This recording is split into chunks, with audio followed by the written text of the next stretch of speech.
Hey guys. This is What If Naruto Has a Death Note.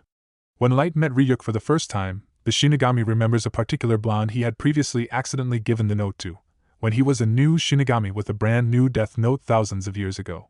Hit like and subscribe if you like this one, and also please check the author in the description. Let's start. We are pain, that's all. We are God.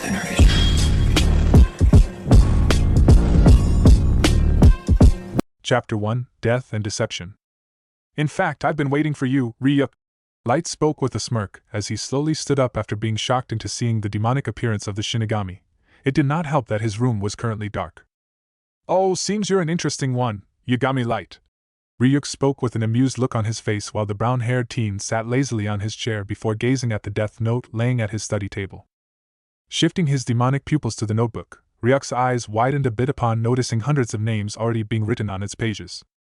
It looks like you've wasted no time in getting accustomed with my death note. He spoke, still not taking his eyes off the book as if deep in thought. I can't waste time. If I have to spread the sense of proper justice across the world, every single second is precious. With me having to attend school, my prep classes along with studying for my upcoming exams and in between my sleep, this is the only time I get. Light answered with a serious expression on his face as he stared at the small lamp, the only source of light in the room. He has yet to use the full effects of my death note, but he seems to be taking this a lot seriously. Those eyes represent a cause, an ambition, but they're not bright as his. They seem dark, fully focused on his goal and prepared to take out anyone who opposes him. This human is interesting, but I can never forget him. Those were the days, when I was fresh out of the dust, a new Shinigami with a brand new weak death note. Even after all these years, I still can't forget that kid. I still can't believe he went to heaven despite using the death note. He was a special one, I guess, a true genius. Time rewind, almost 2 millenniums ago. Kill this bastard! Fuck you asshole! Here's for killing my wife and children! Demon spawn! Into the depths of a dark alley, when the full moon shone brightly over Konoha, hushed voices and sounds of beatings could be heard if you were standing in the vacant streets nearby. Entering the alley, going through left and right turns for several times would you find the disgusting sight of several middle-aged male civilians ganging up on a bloodied form of a boy that laid curled up in a fetal position. Hey, what happened, huh? Given up already? A panting male growled as he along with others continued to stomp on him with all the strength present in every fiber of their muscles. However, he got no sound in response except the possible sounds of his bones being broken or bent at odd angles, not even a groan escaping the boy's blood-coated lips as he just gritted his teeth in pain. His eyes were closed, his whole body perspiring, clothes covered in blood while even his blonde locks looked to be dripped in blood transfusion packs. Meanwhile, the frequency of leg stompings began to decrease as the civilians began to breathe heavily in exhaustion, sweat dripping down their faces. Fuck. I'm tired. One of them huffed, still kicking the boy as others too seemed to be at their limits before eventually all of them stopped and turned to leave. It's a pity we can't kill this demon. Hokage-sama sure is making your life miserable, brat. Why don't you beg for him to just end your torture? One of them spoke as others chuckled while breathing heavily to regain their breath. Hey now, don't say that. Who knows, he might just do that, then who would take his place? I actually enjoyed the occasional workout. Now let's get out of here, I need a drink. They continued to speak as their figures retreated into the darkness of the alley, chatting as if though this was a normal thing for them. Back to the bloody body laying in his own pool of blood, his fingers twitched a bit as he tried to move his body when a jolt of pain electrified his system, making him grit his teeth in excruciating pain, not wanting to make even a cinch of noise. Left leg broken, elbow bent the other way, jawline fractured, spine feels broken too, I guess, muscle tears and some bruises, okay, a lot of bruises. Ah damn. Losing consciousness now, too much blood loss. Should be up in a couple of hours though, good night Konoha, were the blonde's last thoughts as he succumbed to unconsciousness. Several hours later, 2 a.m. A groan escaped the dried-up bloody lips as the blonde boy opened his eyes, licking his lips before wincing at the taste of iron. Memories of what transpired before he lost consciousness flooded him as a tired sigh escaped his lips. The assholes managed to get me this time, just when I happened to return from training and was heavily exhausted, he thought angrily before slowly sitting up, not surprised that he was laying in his own pool of blood, or that his clothes were mostly red along with his face and spiky hair. I need water. His voice hoarse as he flexed his muscles a bit, his injuries now totally healed before he stood up somewhat wearily. I must look like a real demon now. Chuckling to himself, he ran his hands over his face in an attempt to wipe the dried-up blood off. The blonde started walking tiredly, dragging his feet as now his face revealed whisker marks on each cheek when he noticed something lying on the ground. Looking at it with confusion, he bent down to pick it up. "TCH. It's just an ID that bastard dropped here." He spoke with venom in his voice before throwing it over his shoulder. "Off to my apartment, I guess. Ichiraku wouldn't be open.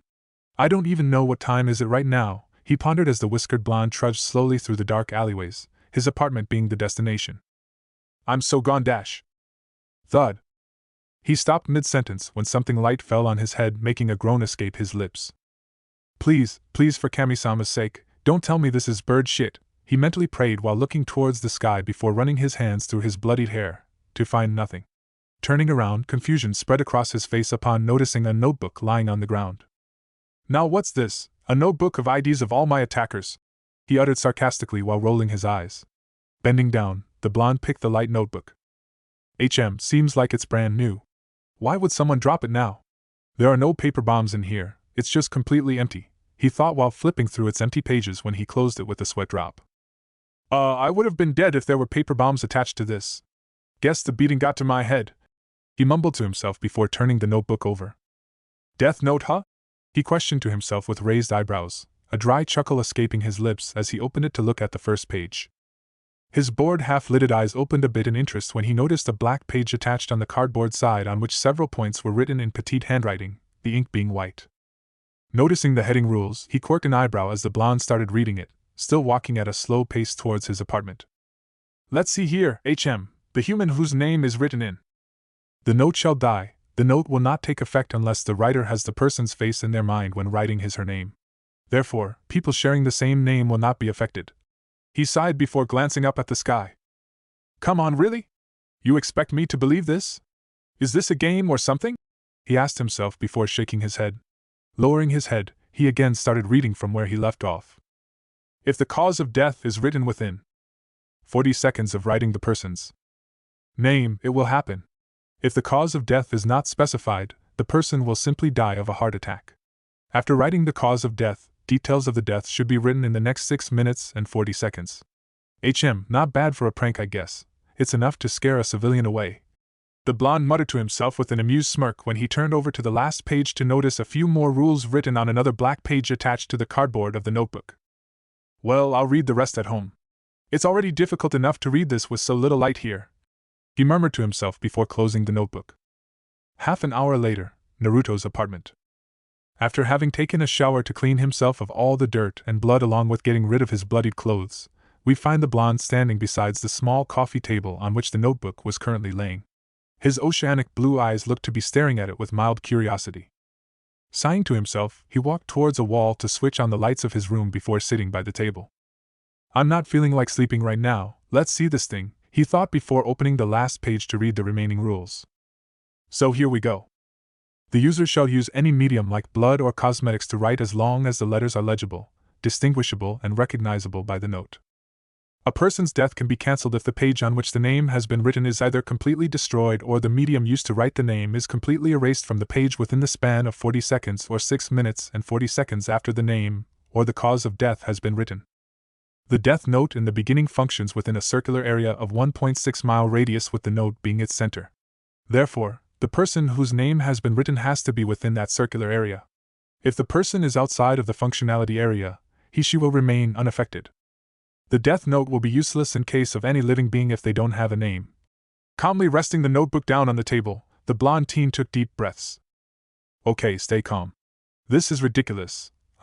This can't be for real," he mentally chided himself, knowing that such a thing was impossible, even in the world of shinobi. There was no mention of chakra or the user having to do any hand signs, so there was no way that this was related to any shinobi technique.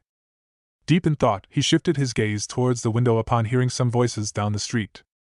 Must be the locals, this is red light district after all, he idly pondered before coming to a decision concerning the note. Getting up from his chair, he came back after a few minutes with an ink pot and a thin brush to write. "I don't know why I'm doing this, but let's finish this so I can sleep peacefully. No way this sucker is real," he mumbled before opening the first page.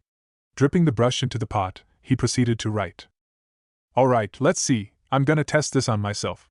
Of course, not that I will die of a heart attack within 40 seconds or anything, he uttered to himself, rolling his eyes at the impossible possibility before writing his full name on it as clearly as he could. Naruto Uzumaki. All right, done, the blonde mentally chanted whilst writing before gazing towards the small alarm clock beside his bed as he began to count the seconds mentally with every tick. 1, 2, 3, 28, 29. Now his heartbeat began to rise as he started to become anxious. There was this large part of him saying nope. Nothing's gonna happen. But there was this annoying little voice in his head that was getting louder as each second passed. What if you really die? Are you willing to take the risk? Beads of sweat rolled down his face as he continued to gaze at the clock, the blonde now gulping involuntarily in nervousness. 32, 33. Fuck! I don't want to die! Naruto yelled with an anxious expression, slamming his hands on the table as he abruptly stood up, the chair falling back in the process. Grabbing the page, he tore it quickly before dashing towards the sink in the kitchen at lightning-fast speeds. Damn it! He muttered while opening the tap frantically before putting the page under the stream of water as the ink, which was still wet, dissolved with the water, his name being erased in the process. Snapping his head back, he noticed the seconds needle in his alarm clock. 41. A sigh of relief escaped his lips as he put his hands on the slab, taking deep breaths to calm himself. Even if the probability of this thing failing is 99.9%, I still can't risk it, the whiskered blonde thought as he noticed the now wet page with no traces of ink on it. If by any chance this death note does works, then I just got saved because of erasing the medium completely from the note in the span of 40 seconds after writing my name, he thought before wiping the little bit of sweat off his brow. I need to test this on someone else, Naruto muttered as he started to walk towards the table when he heard a feminine scream, coming from down the street from where he had heard some voices a minute ago. Narrowing his eyes, he quickly walked towards the window. What he saw made his blood boil. A bald man was forcing himself on a woman as she screamed for help. He knew that this was the red light district. No one would help her even if they did get awakened by her cries for help. Naruto's eyes widened a bit when he noticed a male's face under the street lamp pole. I think I've seen that face somewhere, he thought when his eyebrows shot up in surprise as the blonde turned around to dash towards a small storeroom in his bedroom. Opening it quickly, he took out a bundle of newspapers out of there, each one entitled Konoha Daily. Dropping the bundle on the floor, he began to rummage through them frantically. I remember seeing it on the front page, he thought with furrowed brows while checking the front pages of each newspaper when the blonde suddenly stopped on one. His eyes concentrated as he read the headlines along with gazing at the photo. Hosa Takahashi, an ex-jounin wanted for several crimes: rape, theft, murders. He's the one. Standing up, the newspaper still in his hand, the blonde ran back to his living room to stand in front of his coffee table. No better time than right now to check this out, Naruto muttered as he quickly wrote the name, all the while keeping his eyes on the man's photo. Scurrying to the window, he narrowed his eyes as the baldy was slapping the woman repeatedly for not cooperating with him, though the female herself looked to be a prostitute judging by her clothes. Shifting his gaze, he glanced towards his clock. If this doesn't work, I'm gonna have to go down there. I can't just stand by and let that bastard have his way. 10 seconds left, Naruto thought as he clenched his fists at seeing the sight down there. 5, 4. He climbed the window, ready to climb in after he had proved the book wrong. 2, 1. He spoke with a serious expression before jumping down there, taking out a kunai he had grabbed just now from his living room. I knew it was a fake, he mentally concluded as he reared his arm back, preparing to throw the weapon while in midair when he noticed the bald ex-jounin had stopped, as if frozen by something. Arberg! What the? Naruto trailed as he noticed the pained expression on the man's face, who seemed to be now panting heavily. The woman, who was currently on the ground, looked at the man with fear in her eyes while she was sporting several bruises on her red cheeks. Seeing her chance, she stood up with trembling knees, involuntary whimpers escaping her lips as she bolted in the opposite direction when the man fell down face first on the ground. Naruto, however, stood frozen on a balcony below his apartment, situated on the top floor, as he stared wide-eyed at the bald man. "Don't tell me," he stuttered, his grip loosening on the kunai as it fell on the concrete. Shaking himself off his trance-like state, he jumped over the railing of the balcony to land beside the man. Taking hesitant steps towards the body, he bent down to put his index and middle finger on his neck, checking his pulse. He's dead. His mind reeled into a state of shock and unbelief as Naruto fell back on his butt, his pupil vibrating in astonishment as well as horror. Closing his eyes, he bit his thumb tightly, enough to draw blood as the blonde took deep breaths to calm himself. Get a hold of yourself, Naruto. Let's calm down and think this over, he mentally talked with himself as the blonde slowly stood up. Turning around, he jumped back onto the balcony to pick his kunai before entering his apartment through the window. I can't believe it, I could have killed myself a few minutes ago. He spoke to himself in a shaky tone, his face pale before sitting on his couch cross-legged. So the death note is real, there's no way the death of that person down there could be a coincidence, the whiskered blonde thought to himself with a sigh.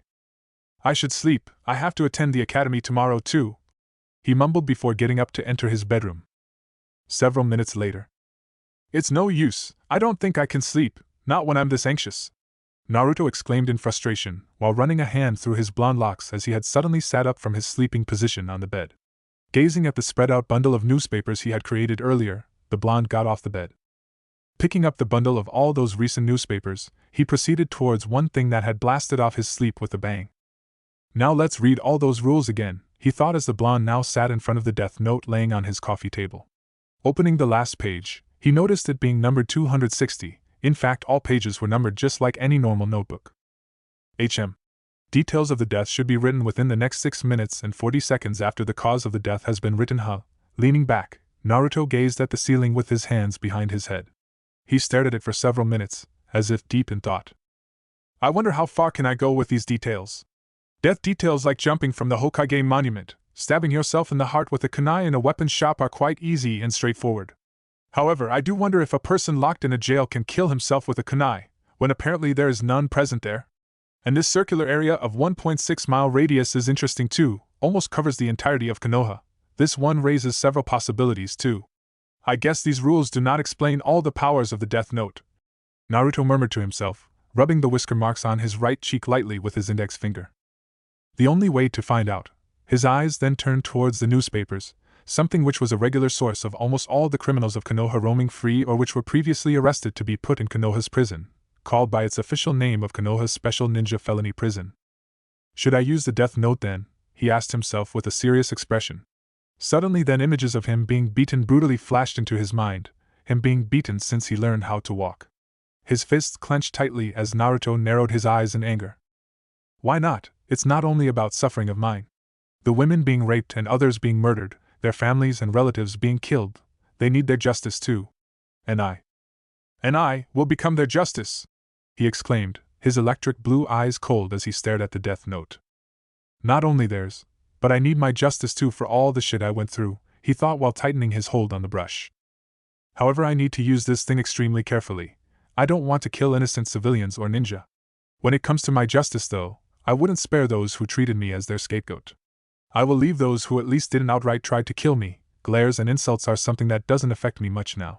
But those bastards will face my wrath now. They call me a demon, then I'll become one for them. A bitter scowl now set on Naruto's face as he then began to go through the newspapers. Let's see these conditions and this distance limit of Death Note, he idly pondered with an ever so light smirk on his face. Several hours later, Naruto's apartment, 7 a.m. I think all these deaths will prove my theories, Naruto muttered with half-lidded eyes as he got up, a tired yawn escaping his lips before he began to stretch his numb muscles. The room was dimly lit as bright sun rays peeped through the window. Closing the Death Note, he walked to the window as now the blonde gazed at the early crowd filling the streets of the red light district. All night, his most of the time had been consumed as the blonde planned on the exact death conditions, going through different scenarios which could clear his doubts regarding some rules. Since the deaths would occur today, I would have to wait until tomorrow morning to know of their deaths through the newspaper. Today's newspaper is useless right now, I guess, Naruto thought as turned around to walk towards his bedroom. No academy today then, he muttered to himself while rubbing his eyes as another yawn escaped his lips. Time skip, 9 p.m., Naruto's apartment. After waking up at around 4, showering, eating a bowl of ramen at the Ichiraku's, Naruto had laid down on his bed. He kept staring at the ceiling for several hours when suddenly the memory of finding that man's ID in the alley yesterday flashed in his mind. Fortunately for him, it was laying at the exact same spot on the ground where he had thrown it yesterday. So we find the blonde sitting on his bed with the ID in his hand, the Death Note on his lap along with the ink pot and brush on the small desk beside his bed. Currently a deep frown was etched on his face as he stared at the work ID. The photo is blurred here while this card looks old and a bit torn up too. I don't know if the Death Note will work in this case. I don't remember that man's face clearly considering we were in the dark back then, he contemplated while reading the other details such as the name, address and other things. Hitsugaki Akaboshi, so this bastard is a construction worker, huh? Naruto mumbled to himself, as he rubbed the whisker marks on his right cheek lightly. Nodding to himself, the blonde then wrote his name on the page numbered 6 of the death note, the first 4 having been filled the previous night. Now I'll just go and check this address tomorrow morning to see if something happened to this guy or not, he thought with a sigh, anxious for the tomorrow's newspaper. Time skip, the following morning, 8 a.m., Naruto's apartment. Come on! Why did the asshole had to be late today of all days? Cussed Naruto as he faced back and forth in front of his entrance door with a frown on his face, frustration and anxiousness clearly visible in his eyes. Suddenly he stopped walking when the newspaper slid into the bottom of the door. Not that you can read or do anything with this, you demon! The blonde just ignored the yell behind the door. Probably it was the delivery asshole he was previously cursing. Picking up the newspaper, he quickly darted to his bedroom. Okay. He breathed in deeply, now sitting cross-legged on the bed with the newspaper in front of him. Glancing at the front page cover, he was not so surprised to see the headlines. Mini-epidemic chain heart attack strikes Konoha's criminals. Clearly it was the news of the day with several photos of the dead bodies, the article taking whole of the front page. Several minutes later, after having read the complete article, the causes of deaths, the approximate times of deaths as informed by other people who were present in the vicinity of the victims and other details which somehow reporters had extracted despite the deaths being covered by the Konoha's military police, which now was run by the normal clanless shinobi, jounins and chunins, after the Uchiha clan was wiped out several years ago. Naruto concentrated as he mentally noted his conclusions. Here only those are listed who died of heart attacks. This victim here, who was in jail, was supposed to die by stabbing himself with a kunai in the heart, which is physically impossible as there are no weapons allowed there. And here, the article says he died of a heart attack with no physical wound. Another one in jail was supposed to die by jumping off the Hokage tower in 5 seconds, which is also impossible, so he too simply died of a heart attack. This concludes that if the condition specified for death is impossible for the victim, the person will, by default, simply die of a heart attack within 40 seconds. And this victim in the jail here died around 11 in the morning, meaning 5 hours after I'd written his name in the death note. In that 5 hours gap, he was shown to exhibit normal behavior as reported by the guards. Thus, the time of deaths of the victims can also be controlled even if I do not write the details of death. And the time span between which I write the name, and when the victim dies, she will behave normally. Well, this should come in extremely useful, he pondered with a smirk before continuing on with his thought process as he turned to another photo. And there was this victim who too died of a heart attack, even though I had torn a page from the death note and had then written on it separately. This means a page, or if I take even a fragment of a page from the death note, it will still have all the powers of the note. Things just got interesting, Naruto muttered to himself with a smirk. Now there's another thing left to check. I still have to see if the death note affected that Akaboshi guy in any way the previous night. But Academy comes first, I guess. Time skip, 12 p.m., Konoha's Ninja Academy. Okay class, it's break time! Iruka Yumino yelled, standing beside whom was Mizuki. The class cheered as the students began to flood out of the classroom along with Iruka and Mizuki. His glares are annoying, Naruto thought idly, who was sitting alone on a bench as he noticed Mizuki looking at him with hatred in his eyes. I think he should be the only ninja in the whole Konoha's military force who shows such dislike towards me so openly, he further mused as now there was nothing but silence. Yo Naruto, up for a game of shogi? Turning his head, Naruto blinked before grinning goofily at the figure standing beside him. Back to my poker face now. Sure, Shika! The blonde exclaimed loudly, making the Nara nod as he placed the board on the desk. Oh well, deception runs in my blood, I guess. But acting like my goofy self may help me in the future, the blonde thought as he continued to grin on the outside while Shikamaru started to arrange the pieces. Alright, let's start. The young Nara spoke as he moved a piece while Naruto smirked inwardly. Oh! I'm so gonna beat you again today! He exclaimed before moving his piece now. Oh how I love shogi, the blonde mused. Several minutes later. Damn, I still can't fathom the fact how you beat me every time, Naruto. Shikamaru spoke with a dejected sigh. The game was over in just a couple of minutes. It's like the blonde kept getting better and better every day. Hee, told ya! But as usual, you won't tell this to anyone as promised. Naruto spoke with an ecstatic smile, making Shikamaru nod as he smirked at the blonde's antics. Someday I hope to see the real you, Naruto, and I can't wait for that day. I do hope you pass this time, so you can show everyone your true potential. Well, not that I'm currently showing my potential to anyone too, Shikamaru thought with a smirk as the students began to return to their classes. Time skip, 3 p.m., outside the academy. Currently Naruto was exiting the academy with other students as he put his hands in his pocket, a bright smile on his face. Now let's go to his house, he thought while running his fingers over the ID card of that man in his pocket. Akaboshi's house, several minutes later. The door is locked. He could be at work now. Currently Naruto was standing in front of Akaboshi's house under the henge of a typical construction worker. His shinobi skills were not as pitiful as everybody thought actually. I should check up with the neighbors. If they say he went to work, then the death note didn't work. If it did work, however, they must know what happened to him, he mentally decided before walking towards the neat-boring house on the left. Ringing the bell, a few seconds later the door was opened to reveal a middle-aged lady. Under the henge of a middle-aged civilian worker, he smiled before bowing politely. Hello ma'am, I'm a coworker of Akaboshi-kun. He didn't come to work today, so I came here to check on him but found the house locked. Could you possibly know about his whereabouts? He asked when the lady adopted a sad expression, her eyes lowering a bit. I'm extremely sorry but he had a heart attack the previous night. She spoke in a melancholic tone as Naruto's eyes widened just a little bit. So, the death note did kill him even when his face was blurry in my mind, he concluded while on the outside to the lady. It looked like as if he was shocked. I have to act like how a coworker would. What? But how could this happen? I mean. The coworker trailed in shock as he took a step back in horror, while the lady's eyes saddened too. Yeah, it happened so suddenly. He is a perfectly healthy and a kind individual, she said in a low tone while staring at the floor. Kind my ass. Wait, is? Hey, what do you mean is? He's alive? The coworker asked with a hint of hope in his voice, contradicting his actual feelings on the matter. Please be dead. The lady though lifted her head to blink at him in confusion when her eyes suddenly widened, as if she had come to a realization. Oh no, she exclaimed while waving her hands frantically, making the coworker's mood drop. Then he's really dead, huh? He spoke with sadness. Yes. The kind fucker is dead, but thought inwardly with happiness while the lady again shook her head furiously at his question. What I mean to say is that I never meant to imply that he's dead. It's just that he was admitted into the hospital last night, and now his condition is stable. See? You don't have to be so down about it. The medics say that he will be healthy in no time. She spoke with an awkward smile, apparently trying to lift his mood while he stood frozen in shock.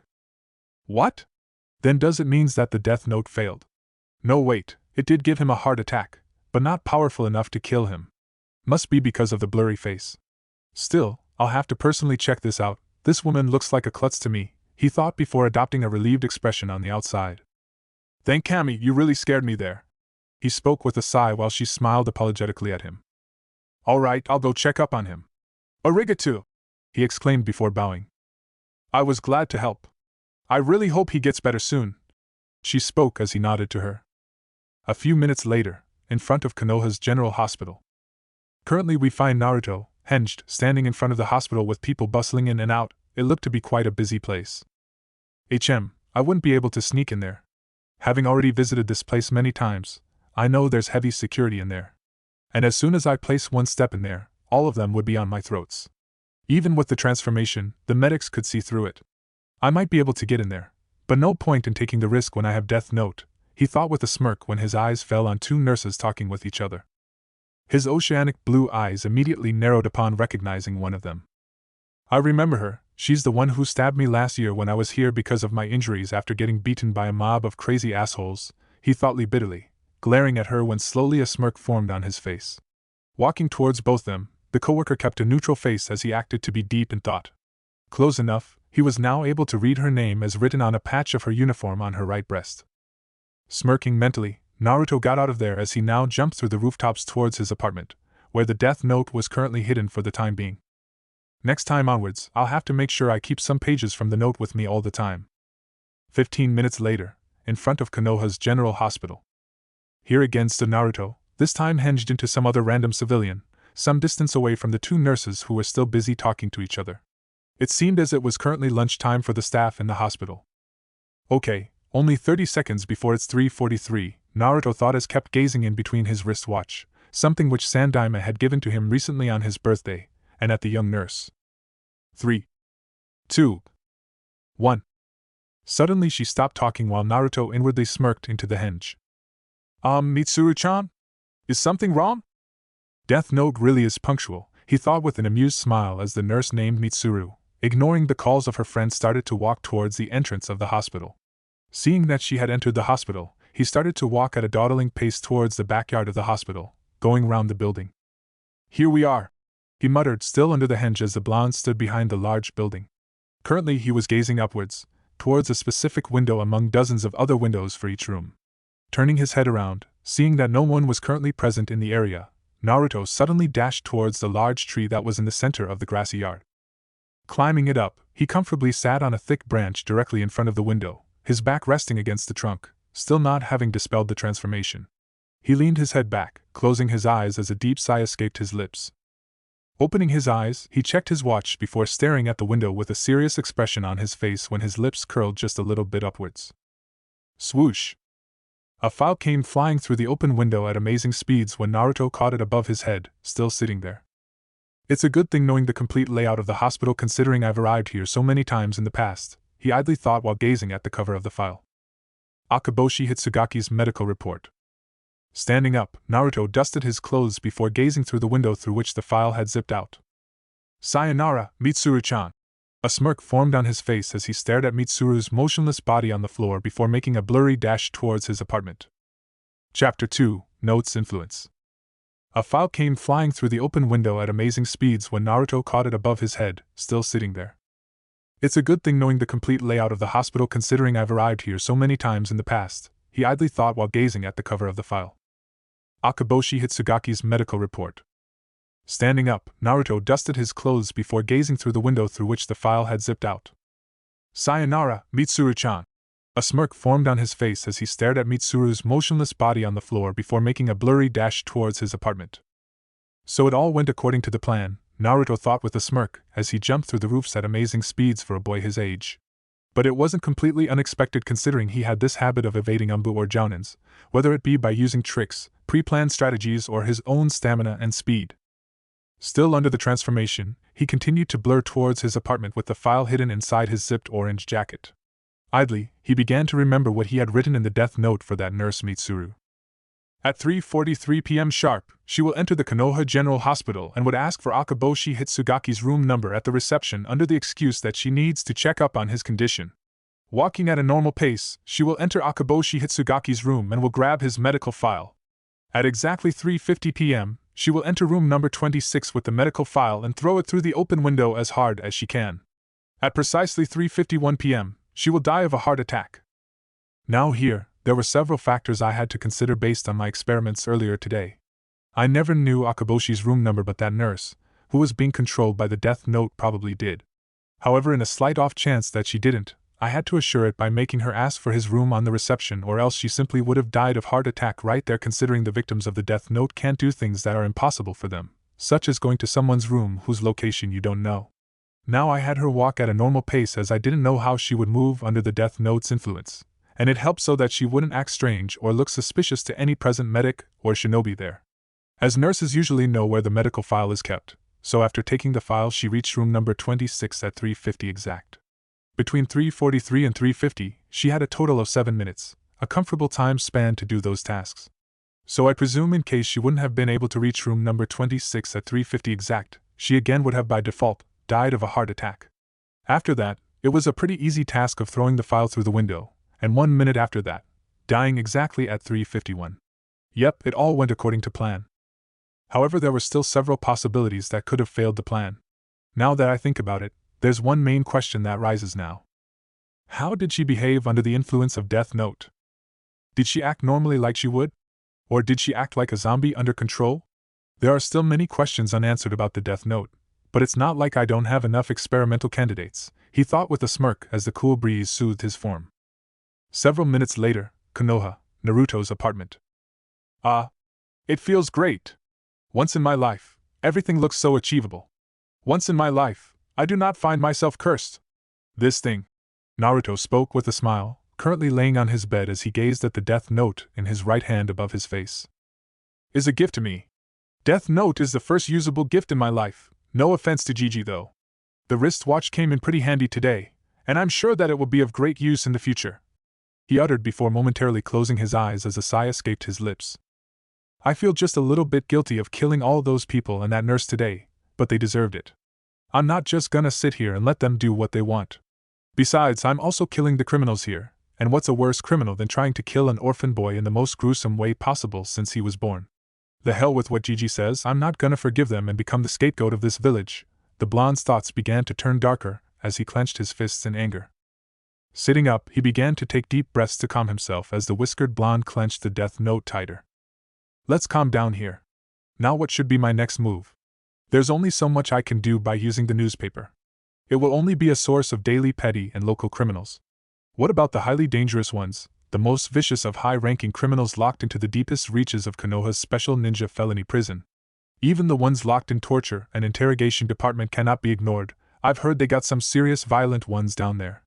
So, his thoughts trailed as the blonde again lay back on his bed lazily, the sun now setting down as he stared at the ceiling blankly. So, the only one who has all this highly classified information would be Gigi himself. Or I should say the Hokage, he thought with a grim expression.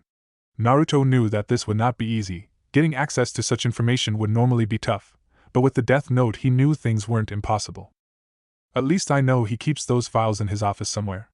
When he's not in his office, obviously anything classified would be under high security, or hidden using only sealing. I know is how to make a storage scroll and that's it. So the only time I have my chance is when Gigi's in his office and is working.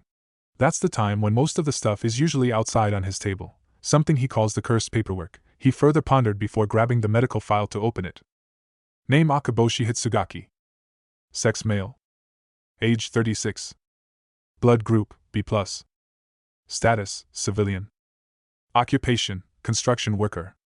Details: suffered acute myocardial infarction cardiac arrest on 21th October. Current condition stable. Symptoms: chest pain, palpitation, sweating. The blonde closed the file as the more he read, the more it was going beyond his scope of understanding. Okay, so in short, even if the death note couldn't kill him, it at least fucked him up real good, he thought before turning his eyes towards the passport-size photo of Akaboshi on the top right corner of the first sheet. Oh well, time to put the guy out of his misery and to be reunited with his family. Naruto muttered with a dark smirk as he opened the death note. Grabbing the brush from the dresser beside his bed, he wrote the name with the picture of Akaboshi crystal clear in his mind. Now with that bastard out of the picture, I have to plan on how to get access to the criminal files. More importantly, I can't steal them. So I have to write their names right there in Gigi's office somehow. I'll need to prepare for this. A serious expression on his face. Time skip, 2 days later, Hokage's office, 11 a.m. Currently we find the Sandaime Hokage drowning himself in a suffocating evil of all dimensions and creations, paperwork. This is the time where I really miss you, Minato. Sarutobi sighed as he worked through the papers, dark circles under his eyes while he took a puff off his pipe. The warm sun rays peeping through the large windows behind him though were a definite relief for the aged fire shadow. Averting his gaze from the papers, he began to ponder on the recent events that had caught his attention. It really seems strange for so many criminals to just die a few days ago by heart attacks and at around the same time. And yesterday too, although less this time, there were a few more criminals who died of heart attacks. Is this all a coincidence? Hiruzen thought while staring idly at his desk. Wham! Oh hey Gigi! A loud enthusiastic voice jerked him out of his musings as his lips curled upwards at noticing the energetic blonde figure. You should knock before coming in, Naruto-kun. He spoke with a warm smile while the whiskered blonde continued to grin at him. Oh come on, Gramps! Stop being so stuck up, chill out a bit will ya? And what are you doing right now? Naruto blurred through his words, making the old Sarutobi sigh. He really liked Naruto and loved him like a grandfather. The blonde never let things get boring and often barged into his office, giving him necessary breaks from all the paper crap. Paperwork, you know, I was just arranging these criminal files. Being a Hokage isn't all about being strong only, you know, he explained while Naruto's breathing hitched a bit in surprise, showing no outward signs of however. Oh, the luck Kami-sama showers me with, the blonde thought with a slight inward smirk as he nodded enthusiastically with the old Kage. So Naruto-kun, I see you have again bunked the academy, huh? What devious pranks are you pulling this time? The Sandaime asked with a hint of amusement in his voice as the blonde pouted. I'm hurt, Gigi. Why would you think I would do such things? I didn't go to academy today at all, just didn't feel like it. He spoke with a smile. Naruto really liked the Hokage. He knew that even though the old man couldn't prevent his childhood from getting shitty, he had tried his best. Naruto had deduced that no matter how many laws, or how many guards Hiruzen may assign regarding his safety, people would always find a way to torture him. It was not a matter of creating a law with the Hokage's consent, it was a case of implementation of those laws by the people themselves. I see then, you're quite innocent. Then what is it this time? You want to go to Ichiraku's? He asked with raised eyebrows, making the blonde sigh. You have a one-track mind, Gigi. All you think about is ramen. Naruto verbalized while shaking his head, as if in exasperation when he heard the sound of Hiruzen's pipe falling on the floor. Sarutobi's expression of a gaping fish was priceless as he stared at Naruto in shock, his eyebrows twitching while the blonde found himself about to burst in laughter when he cleared his throat. Oh, I also wanted to say thank you for the wristwatch you gave me on my birthday. Forgot to say earlier, you know.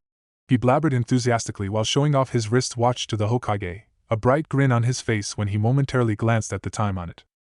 About 10 more seconds, the whiskered blonde pondered while on the outside. He was grinning like a goofball, whereas the Sandaime had just chuckled at his grandson-like figure's antics. No need to say that, Naruto-kun, you deserve much more than that, he replied with some sadness evident in his eyes. Say, I wanted to talk to you about something important, Gigi. UC-. Sorry for interrupting, Hokage-sama, but Mitokado-sama and Udatane-sama are requesting your presence in the meeting chamber immediately. They say that it is an urgent matter. The blonde was interrupted when a middle-aged woman walked through the already open door. Hiruzen sighed as he stood up somewhat lazily, a yawn escaping his lips. I'll be on my way then.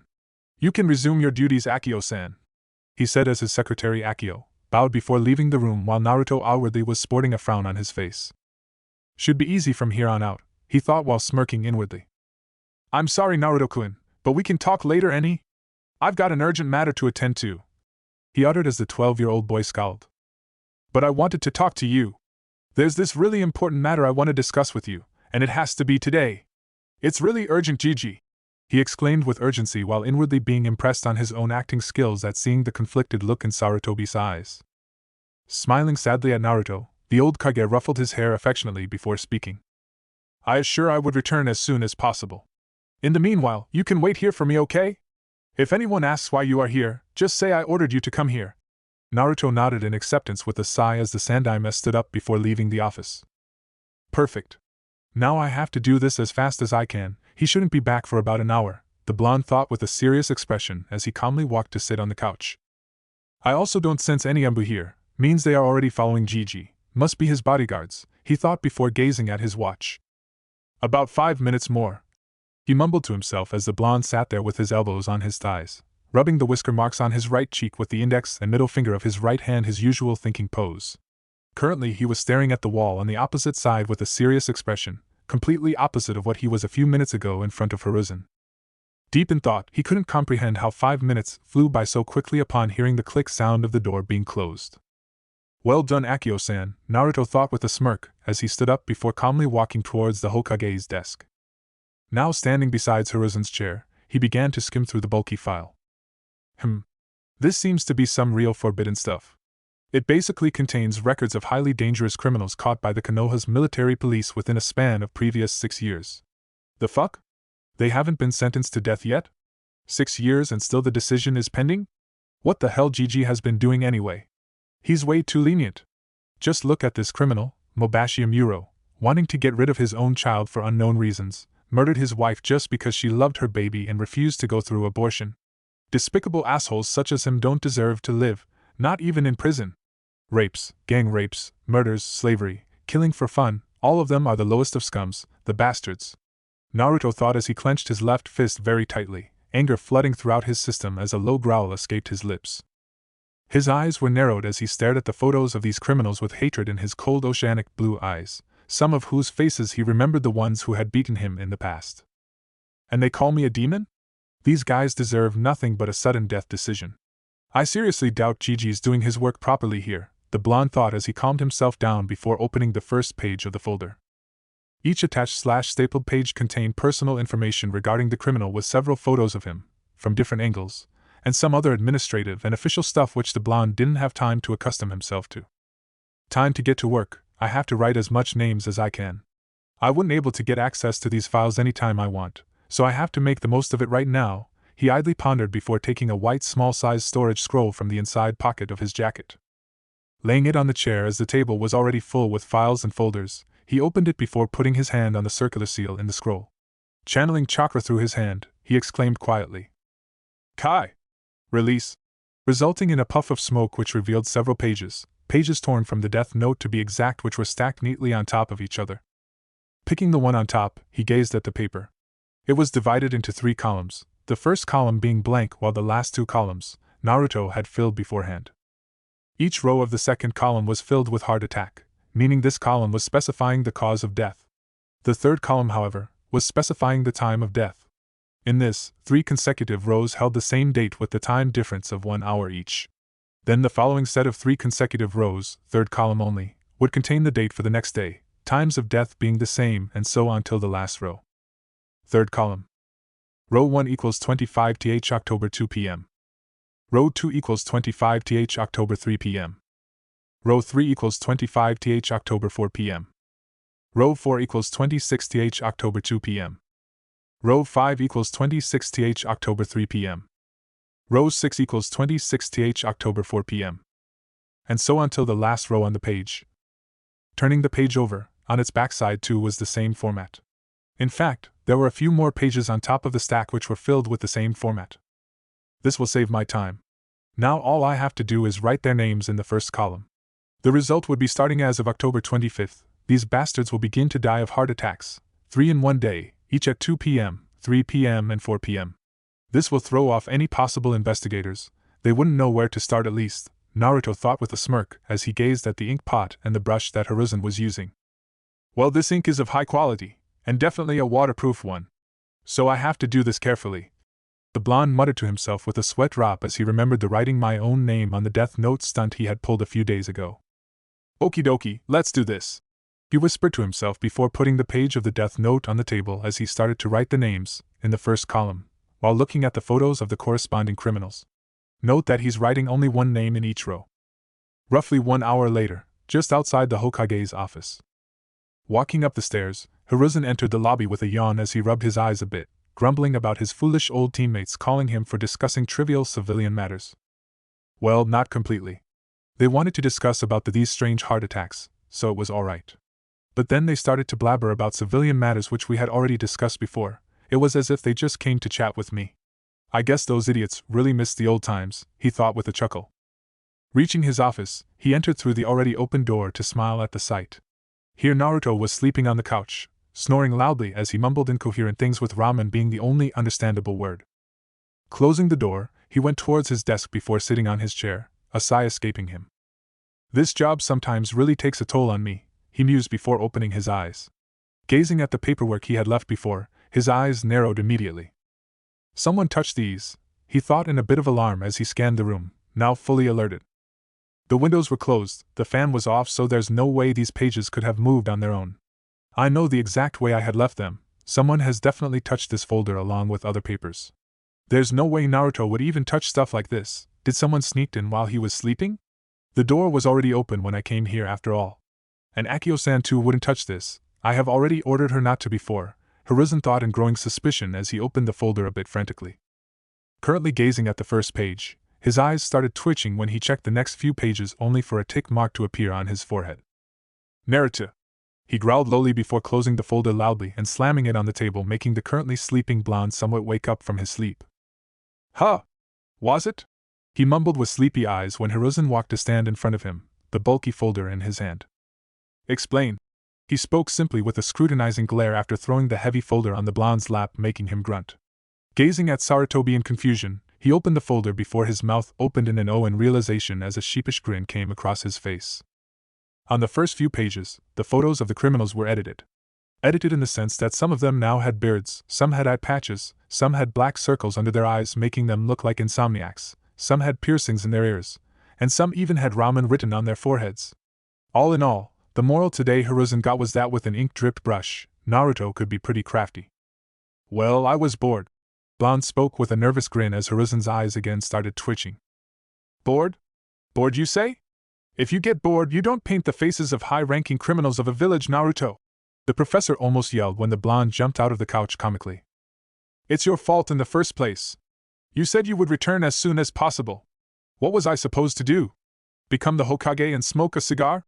He yelled back while pointing an accusing finger at the Sandaime, making him sweat drop at the cigar comment. Still, Naruto, do you know how important this stuff is? Normally, I would have heavily punished the one who did this. He spoke in a serious tone as Naruto's expression visible deflated while a small smile crept up on the old Kage's face. But since this is you, I'll let it slide this time. Pranks are good once in a while, Naruto, but do remember some of your pranks may cause serious trouble someday. He now spoke in a grandfatherly tone as the blonde nodded with a somewhat sad expression. Yeah, I'm sorry, Gigi. I thought they would look cool like that. Naruto spoke with a sigh, making the Hokage again sweat drop like hell. They looked cool. They now looked even more ferocious and intimidating than before. Time's running out, I have to leave now, the blonde thought as he suddenly grinned on the outside. Gigi, I suddenly remembered something. I gotta go right now.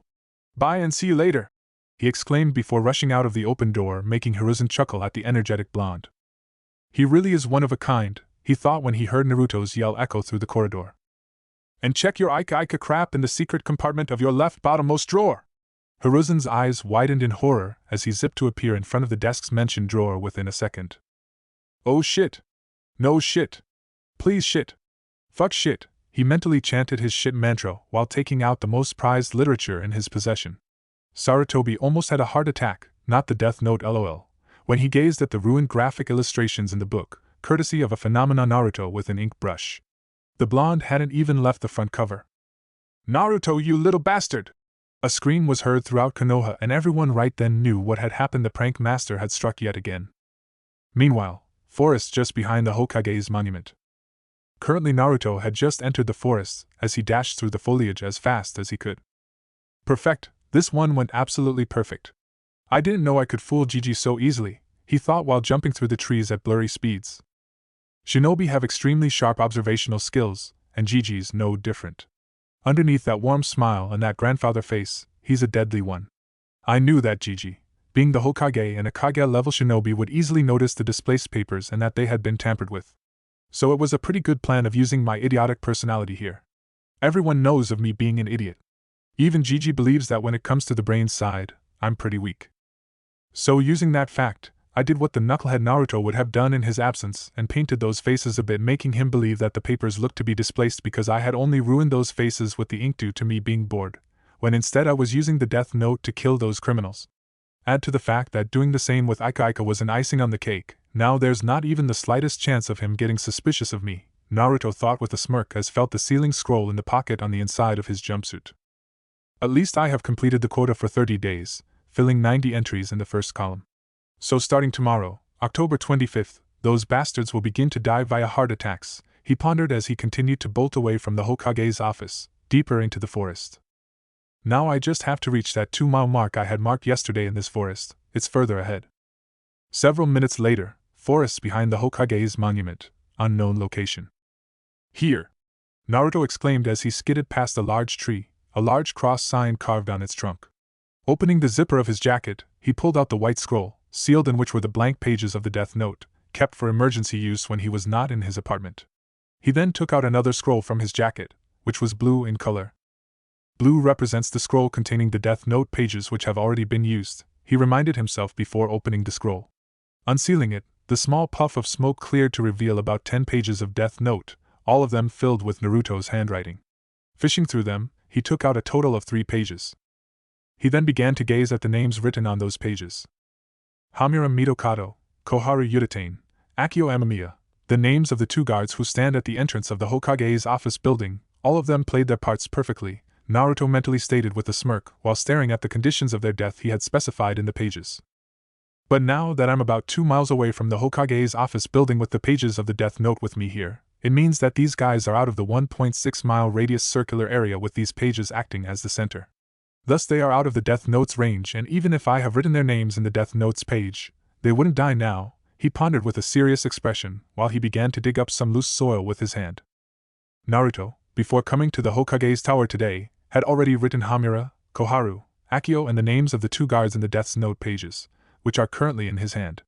He had also deduced from experimenting yesterday that people when under the influence of the Death Note would behave normally. Example, if the person is supposed to die after 1 year as written in the Death Note, he would continue to behave normally until his death instead of acting like a robot in control. Also, a person comes under the influence of Death Note 40 seconds after his name has been written on the Death Note. For Hamura and Koharu, as written in the Death Note, they would leave their homes and reach the Hokage's office building exactly at 11:05 a.m. and would order Akio, who also was under the Death Note's influence, to ask Sara to meet them in the meetings hall, saying that it was an urgent matter. When the Hokage would come to meet them, then they would begin to talk about the recent strange deaths and other civilian matters for about 1 hour with Hiruzen. After that, they would excuse themselves, would return to their respective homes and would continue to behave normally. Note that this is not what was written exactly in the Death Note, it's a rough explanation. For Akio, she would continue to work/behave normally until receiving orders from the two elders. Then she would, at exactly 11:07 a.m., enter the Hokage's office to inform Hiruzen of the situation. At exactly 11:13 a.m., as according to Naruto, 6 minutes was enough for Hiruzen to leave the office, she would lock the door from the outside. Precisely at 11:58 a.m., she would open the door as a warning signal for Naruto to finish the job quickly, and so that he had some time left for ruining the faces of the criminals and Hiruzen's Ika. She would then return to her duties and continue to behave normally. The two guards, however, their only function was to let Naruto in without any of their usual shit, as normally they would not permit the blonde to enter the building saying Hokage-sama is busy. Come back later, brat, and that was the answer he would get every time. So letting him in, they too would continue to behave normally. The time of deaths for these 5 people was specified to be November 1st in the Death Note's pages, about 1 week after writing their name. But since Naruto had taken the pages on which the names of these victims were written, about 2 miles away from them, they were out of the Death Note's 1.6-mile radius range and hence now safe. And even if I take these pages back with me, making those guys come in Death Note's range again, they would remain unaffected now. It's a good thing I had experimented some more yesterday before coming to Gigi's office today. Now let's leave these pages here, I have no use for them anymore, he thought before crumpling up the 3 pages before putting them in the small pit he had dug with his hands right then. Filling the pit with the loose soil again, he patted it with his hand before dusting his hands off the dry sand. The remaining 7 pages, on which the names of the criminals he had just written in Hokage's office, he sealed them back in the blue scroll. Pocketing the blue and white scrolls back, he stood up before dusting his clothes. It's a relief that Konoha's prison, in which these criminals currently are, is in the 1.6 miles radius range from my position here, meaning they currently are in the range of Death Note's pages on which their names have been written. Or else, their deaths would have been cancelled too and I would have had to write their names all over again, he thought with a sigh before dashing in another direction, where Konoha Ninja's felony prison was located in an isolated area outside of Konoha. I wouldn't need to go too near, I'll just bury the Death Note's pages near the large compound so that those criminals are in range at all times and would continue to die over the month, he mused as he jumped through the forests for several minutes. After reaching the proximity area of the prison, he again buried those pages like before. Now the show starts, Naruto thought with a smirk as he wiped the sweat off his forehead. 1 week later. Hey, have you heard about all these nasty criminals dying of heart attacks? Well, who hasn't?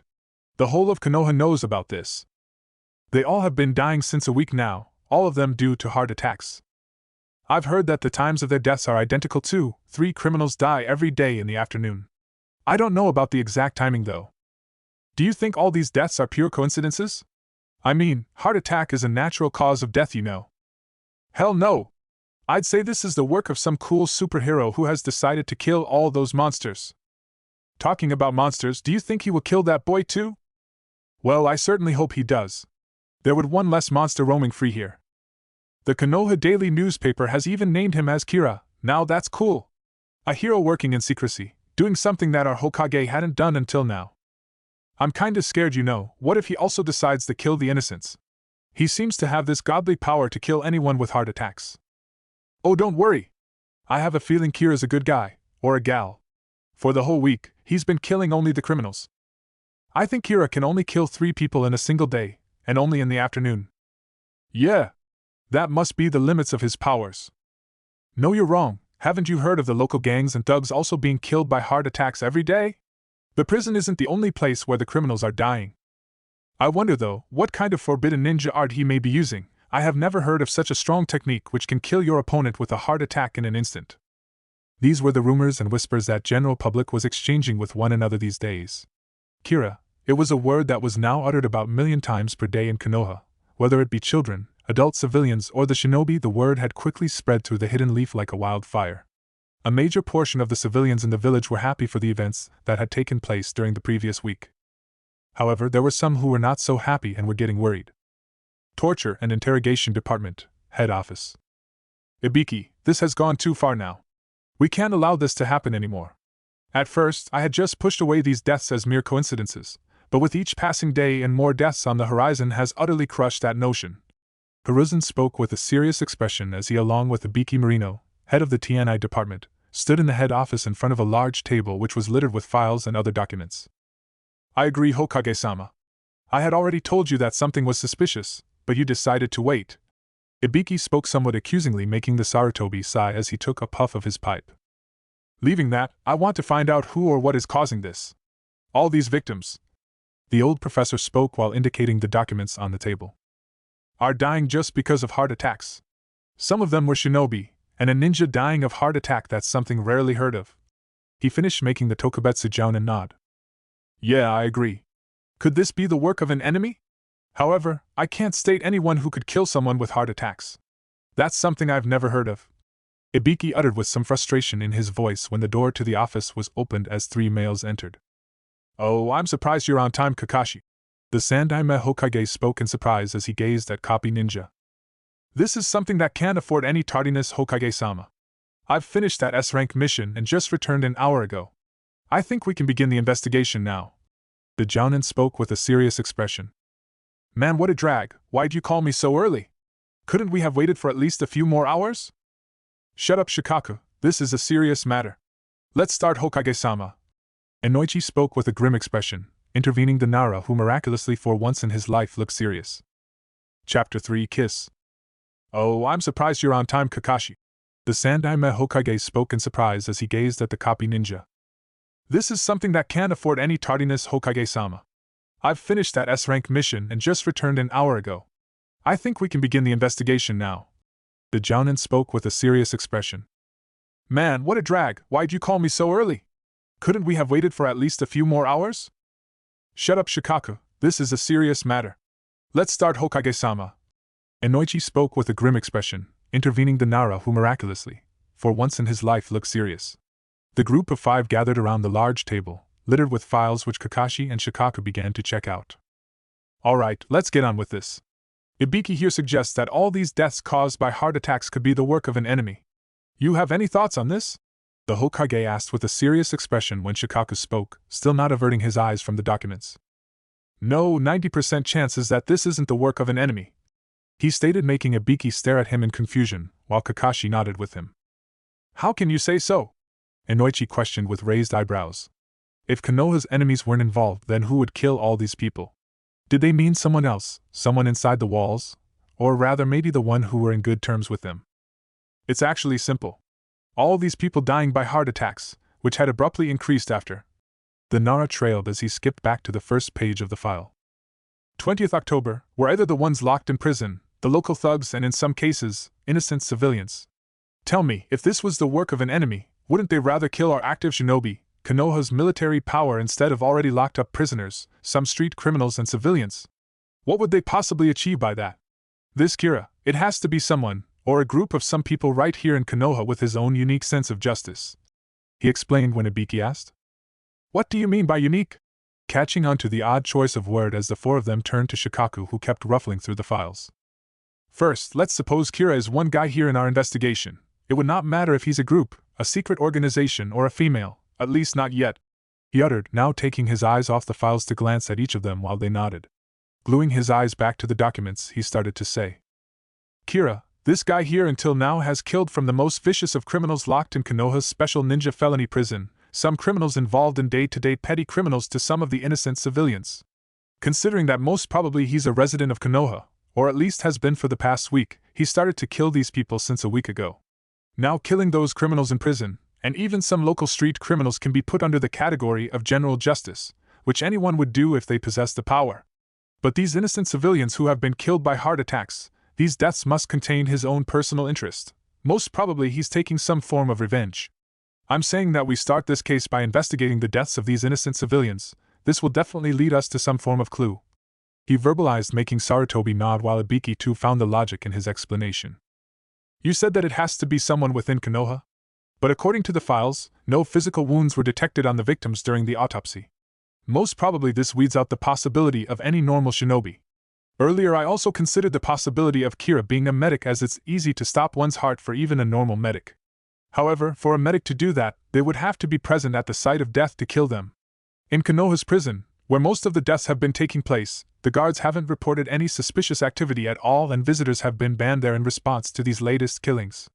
This Kira, he must possess some kind of a technique of godly levels to just kill these victims without being present there at the time of death. I don't think he's using ninja arts. Genjutsu. It's impossible to kill a person through heart attack via genjutsu. Even the strongest genjutsus of Sharingan aren't capable of doing that, nor are any genjutsu experts. The types of combats inflicting physical damage like ninjutsu or kenjutsu, he can't be using them too. Coming to the rare skill that is Fuinjutsu, no traces of any seals were found during the autopsy, and I also can't fathom the fact as to how he could have planted seals on all these victims. The fact that he kills everyday means executing this technique probably is like child's play for him. It may be a bloodline, but truthfully, I'm not sure as to how he's killing all these people. This time, however, it was Kakashi who spoke, while the others found themselves either surprised or impressed. Whoa, I've never heard Kakashi say that much in just one breath, Inoichi thought, while Shikaka looked to be impressed by the copy ninja's observations. Well, right now, it doesn't matter how he kills all these victims. We just have to catch him and let Ibiki ask him how he's doing this. If we get our hands on this technique, the strength of Konoha's military force would skyrocket. We would be hitting two birds with one stone. Hiruzen said with a sigh escaping his lips, while Ibiki smirked somewhat sadistically at the possibility. Then, as Shikaka suggested, we should immediately start investigating the civilians who died via heart attacks since 20th October. Inoichi uttered. So then, whom should we start looking into? Ibiki asked with a grim expression on his face. This civilian was the first one to die. Hitsugaki Akaboshi had a heart attack on 21st October. He survived it, but immediately the next day again had a heart attack and died in the Konoha's General Hospital, his room number 21. What's interesting about this death is that around the same time, another civilian named Amamiya Mitsuru, who was working there as a nurse, died around the same time, her body found in room number 26. The fact that this Akaboshi had a heart attack the previous night, and then another one the next day, is very suspicious. The lazy Nara muttered as he passed the file to the others. If I remember correctly, both of the mentioned rooms are on the second floor. They died around the same time and same location. There has to be some kind of relation between their deaths, Shikaka thought with a frown. Shikaku! Hiruzen spoke, gaining his attention before continuing. You, Kakashi and Inoichi head off to the hospital and investigate this further. The staff there can provide you some clues. Ibiki, you come with me to my office. He ordered, making them nod as Shikaka was about to suggest the same thing. And oh, how about we name this investigative group? What about KISSI? Inoichi asked with a smile, making Kakashi sweat drop. Definitely couldn't have found a more lamer name, he thought with a sigh. Kissy? Hiruzen asked in confusion. Yeah. As in K for Kakashi, I for Inoichi, S for Shikaku, the other S for Sandaime or maybe Saratobi, and finally I for Ibiki. Inoichi proposed with a smile, while nodding to himself, while Shikaka sighed. Whatever, let's just go. Konoha's Ninja Academy. 1:59 p.m. 3, 2, 1, and the first one of the day. Rest in peace, Naruto thought with a small smirk while gazing at his wristwatch, currently sitting in the classroom as Iruka lectured about kunai and shuriken projectiles. I wonder how Ujiji, as the Hokage, would react to this. Surely he would try to investigate this matter. But really, I don't think they're gonna get far in this. I mean, the death note is just godly. There's no way they are going to get any clues, but really, I wonder how they would approach this case. I for a fact know that Konoha has some real brainers in its grasp, so it's not completely impossible, he thought, his head on the desk as the blonde gazed out through the window. Naruto! Lifting his head up lazily, he blinked to see Iruka having a frown on his face while other students seemed to be snickering to themselves. He's gonna get it again. He sure keeps things entertaining here. They began to whisper while the whiskered blonde just sighed, scratching his head as a yawn escaped his lips while a tick mark popped on the Chunin's head. Stand up and answer the question on the blackboard, he exclaimed as Naruto stood up, gazing at the question and the diagram drawn. Looks to be a pretty easy one. A shinobi throws a kunai at an angle of 30 degrees to the horizontal with an initial velocity of 49 meters per second. Considering that the kunai faces no obstructions in its path until it touches the ground and the air current to be completely ideal, calculate the time of flight. Take the acceleration due to gravity as 9.8 meters per second square. Pfft. This is basic stuff. The answer is 5 seconds, he mentally thought in amusement, averting his gaze to find almost everyone busy solving the question on paper. even Sakura. Well, we don't have all day, Naruto. What's the answer? Iruka asked with an annoyed expression on his face while Naruto inwardly sighed. Time to act like the knucklehead I'm supposed to be. If I was that shinobi, I wouldn't use kunai at all. I would throw one awesome cool jutsu after another and whack the enemy's ass. That's how a real ninja fights. The blonde exclaimed with umph, folding his arms over his chest while Iruka's eyebrows started to twitch whereas others started to laugh at him. Like you're ever gonna become a shinobi, you dead last. You're going to be stuck up in this academy forever. Quiet, everyone! Naruto, as for your punishment, you will stand outside the class for this whole lecture. Iruka spoke while the blonde could see a small amount of sadness in the Chunin's eyes. Well, thanks, sensei, he exclaimed with a foxy grin before jumping over the desk. Putting both hands behind his head, the whiskered blonde began to walk down the class towards the exit, a closed-eye grin on his face. And next time, pay more attention, Naruto! Iruka spoke in a stern voice as the blonde passed him. Yeah, sensei, I always pay attention, he said offhandedly with a grin. I always do, it's you guys who don't, he mentally spoke with a serious expression, the class silent as he slithered towards the exit. So, you're the one who has my death note, huh? Naruto's eyes widened as he snapped his head back to see what could be called a monster from every 6-year-old child's nightmare. GH! He exclaimed, falling on his butt, eyes wide while his pupils zoomed out in shock as he stared at some form of monstrosity. It couldn't even be called human. The students though gave him weird looks whereas Iruka just stared at his horrified face with twitching eyebrows. What's wrong now, Naruto? Don't think you can get me with one of your pranks again, he said in irritation while Naruto continued to gaze at the weird creature standing just in front of him, with open mouth, his pupils vibrating in shock. You might want to act like I'm not here. No one except you can see or hear me, not for now at least. By the way, the name's Ryuk, I'm a Shinigami. The Shinigami with the shark-like pointed teeth spoke in what seemed to be amusement. A Shinigami? He also spoke about Death Note. No one seems to be able to see or hear him, and Iruka-sensei is just seeing through him towards me, he mentally thought in alarm, ignoring Iruka's annoyed calls and his peers' comments. The blonde also noticed something which further proved what Ryuk had said. The Shinigami had no shadow whatsoever. I see, he mentally sighed while clutching his hands into fists, his eyes now returning to their normal size as the blonde slowly stood up. Naruto, I'm warning you! Iruka growled, his eyes closed as the Chunin pinched the bridge of his nose in frustration. Ehe, Gomen Iruka-sensei. I just had the vision of you and Mizuki-sensei kissing each other. Gotta go now, bye! He exclaimed with a sheepish grin before bolting out of the classroom, leaving Iruka with a green face and the students with disgusted expressions. Naruto, you little bastard! With Kissy Konoha's General Hospital. Are you sure? Is that how she behaved? Shikako asked the nurse with a serious expression as currently both of them stood in room number 26 along with some other staff members. Yes, Mitsuru-chan and I were talking to each other when she just stopped, her face set into this stony expression when she turned to walk into the hospital. I followed her, she then asked the recipient about someone's room number and again started to walk through the corridors. I tried to ask her if something was wrong, but she just kept ignoring me. Eventually I got frustrated and left her while she went towards the first floor. The lunch break was over, so I resumed my duties when several minutes later I came to know about her death. The nurse muttered in a quivering voice as she sniffed to hold back her tears while another nurse put a comforting hand on her shoulder whereas Shikaku's expression remained professionally serious. I see, with the way she has described the scenario and with that nurse Mitsuru acting strange all of a sudden means that maybe she was being controlled either by ninjutsu or genjutsu. Then does this mean that maybe Kira can control his victims' actions before their deaths? I'll have Inoichi check Mitsuru's memories later. It's a relief that Hokage-sama had ordered for her autopsy earlier, then Nara thought as he stroked his chin before turning to the only medic doctor in the room. In Hitsugaki Akaboshi's file, it was also mentioned that his medical file was missing when he was found dead in room number 21. You were the one in charge of his treatment. When was the last time you saw it? He asked while the medic gulped a bit nervously. Well, I did a minor checkup on Hitsugaki-san at exactly 3:30 p.m., so that was the last time I'd seen the file. He answered, clearly nervous about the situation, while Shikaku's eyes widened a bit. And at around 4 p.m., both of them were found dead by the staff.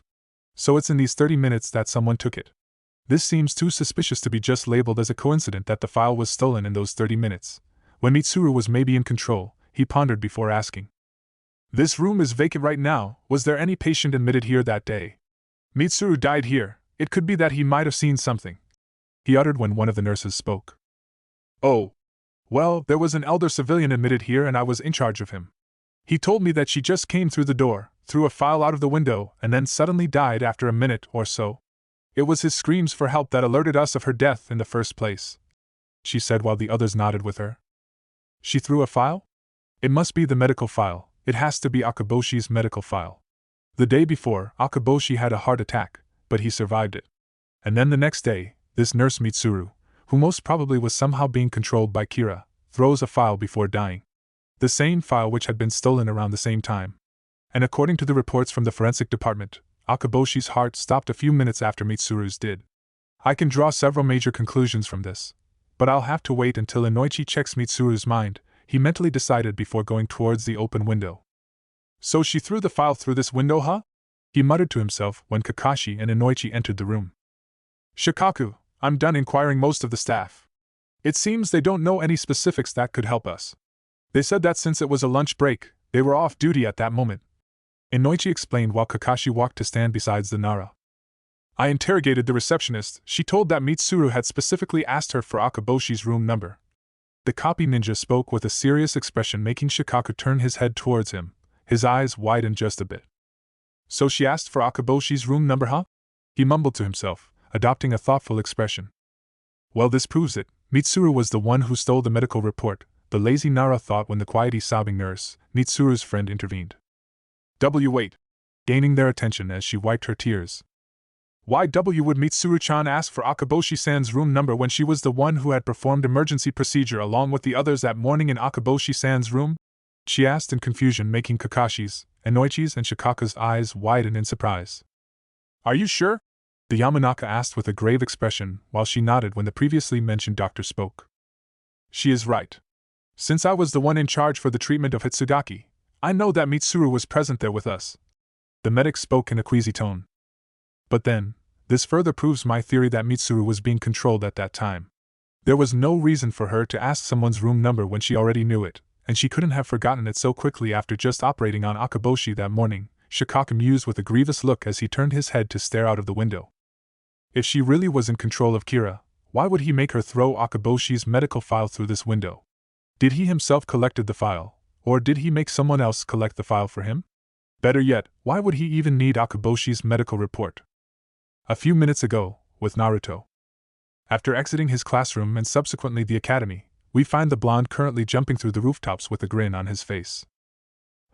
"You don't need to run like your butt's on fire, you know," Ryuk spoke, currently flying beside a moving Naruto, who just kept on ignoring him with a grin plastered on his face. "And wipe that idiotic grin from your face, will ya? It's so fake that it gives me the chills. I wonder if I can write this Shinigami's name. He's damn annoying," the blonde thought in irritation. "If you're wondering about killing me, then you can't. Even if you write my name in the death note," Ryuk spoke, making the blonde's step falter a bit. "Oh, so you really were thinking of killing me?" "What the hell?" Naruto thought with twitching eyebrows, the grin becoming even more forceful than before. Focusing forward, he finally saw his apartment as the whiskered blonde increased his speed. "Hey! What's wrong now?" the Shinigami asked in confusion as he too increased his speed. Naruto's apartment. Opening the door, Naruto entered his apartment. As he left, the door opened. Even if you had closed the door, I still would have gotten through it," he uttered in his rough voice after entering the small apartment. Closing the entrance door, Naruto straightaway went into his bedroom before locking the door from the inside. "Oh, so he actually believed me," Ryuk stated, now standing in the living room, outside Naruto's bedroom. Shrugging to himself, the Shinigami just phased through the locked door to enter the bedroom. The first thing he saw was Naruto sitting on his bed, cross-legged as he glared at the Shinigami with his frosty blue orbs. The curtains were drawn over the window while the room was dim-lighted. "Now let's talk, Shinigami," Naruto spoke calmly, an aura of seriousness surrounding him, while Ryuk's eyes widened, shocked at the sudden maturity in the blonde's voice. Earlier when he had talked to Irika, Ryuk had just gotten an image of an annoying child on sugar, but this was completely unexpected. "Well, as I introduced myself before, I am Ryuk, the Shinigami whose death note accidentally fell into your hands," he uttered, making Naruto's eyes widen a bit. "Your death note? It looked to be a brand new notebook when I found it. And what do you mean by it fell accidentally? Where did it fell from exactly?" he asked in confusion, making the Shinigami smirk. "Well, the brat's fast, I'll give him that. Yes, it is my death note," And the reason it looks to be new is because it was recently crafted by the Spirit King, the father of all Shinigami. And you can say that I'm a new Shinigami too, considering I was just recently born. The Death Note, however, fell from the Shinigami's realm, he explained while Naruto, surprisingly, remained calm. Shinigami, huh? I guess I have to believe you on the existence of Shinigami. You just flew and phased through the door after all, he verbalized, a frown on his face. But the rest of it, I don't believe it, he simply stated, making Ryuk stare at him in confusion. You don't believe me? He asked, as if not able to comprehend the reason for his statement. Yeah, you could be bluffing for all I know. I mean, I'm a man, a boy of logic. Until I get some evidence that can support your hypothesis, I can't believe you. But I don't have any reason to lie to you. And I don't have any reason to trust you, he replied back immediately, eyes narrowed as the blonde kept staring at Ryuk. What more proof do you need, you brat? A live Shinigami is standing in front of you, and you still refuse to believe me? Are you thick in the head or what? Ryuk exclaimed in annoyance while Naruto just kept staring at him, making the Shinigami sigh. Just return my Death Note, that's the main reason I came here. It doesn't matter anyway, once you lose its ownership, you will lose all your memories regarding me and the Death Note, he murmured quietly, which the blonde immediately picked with his enhanced senses, his eyes getting widened. What do you mean when I lose its ownership? Naruto asked in curiosity. When the death falls in the human world, the first human to touch it becomes its owner. And until that human relinquishes the ownership of that note, the Shinigami to whom the Death Note originally belonged to is bound to follow that human. So I'm telling you to forfeit the Death Note, give it back to me and I'll leave you, he explained, making the blonde shake his head. I can't, not yet at least, he replied, making Ryuk's eyes narrow. Give it back to me, brat, you don't know what you're getting yourself into. The human who uses the Death Note experiences nothing but pain and suffering, he's destined to a life of misery. I'm warning you, kid, it's for your own safety, he uttered in a rough, threatening tone while smirking inwardly to himself. This should scare the gaki enough to give it back to me, he thought while the blonde just smirked at him. Unfortunately for you, Ryuk-san, I don't believe in destiny. I will forge my own path, and I can decide what's best for me myself. Thanks for your concern, by the way, even if it was all an act, Naruto vocalized in amusement, making the Shinigami's eyes widen. This brat. If you want your Death Note, then you have to wait for quite some time, Ryuk, the blonde uttered when the Shinigami stepped forward. I'm warning you, brat, you don't want to mess with the Shinigami. Give me the note or else I'll have no choice but to kill you. Naruto, however, narrowed his eyes as he got off the bed to stand directly in front of Ryuk, staring right in his demonic eyes. The blonde's eyes were cold, no emotions reflecting in them whatsoever except determination and fearlessness. Even Ryuki could feel a chill tingle down his spine while gazing into those eyes. Naruto kept staring at the Shinigami for a few seconds, his expression dead serious as he didn't look to be intimidated by the Shinigami's tall stature at all. You think I'm afraid of death? The blonde simply said in a cold tone, his gaze not leaving Ryuk's widened eyes, as if daring the Shinigami to kill him. This brat, what is he? A human not afraid of death? That's something unheard of, he thought in astonishment, while Naruto was inwardly smirking. TCHH, like he's really gonna kill me.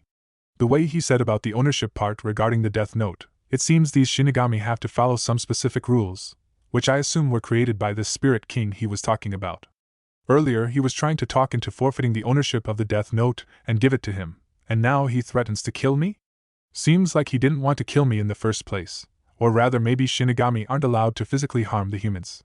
I mean, if they really wanted to kill any human, they just would have used the Death Note. That's the purpose of the Death Note, I guess, to kill a human.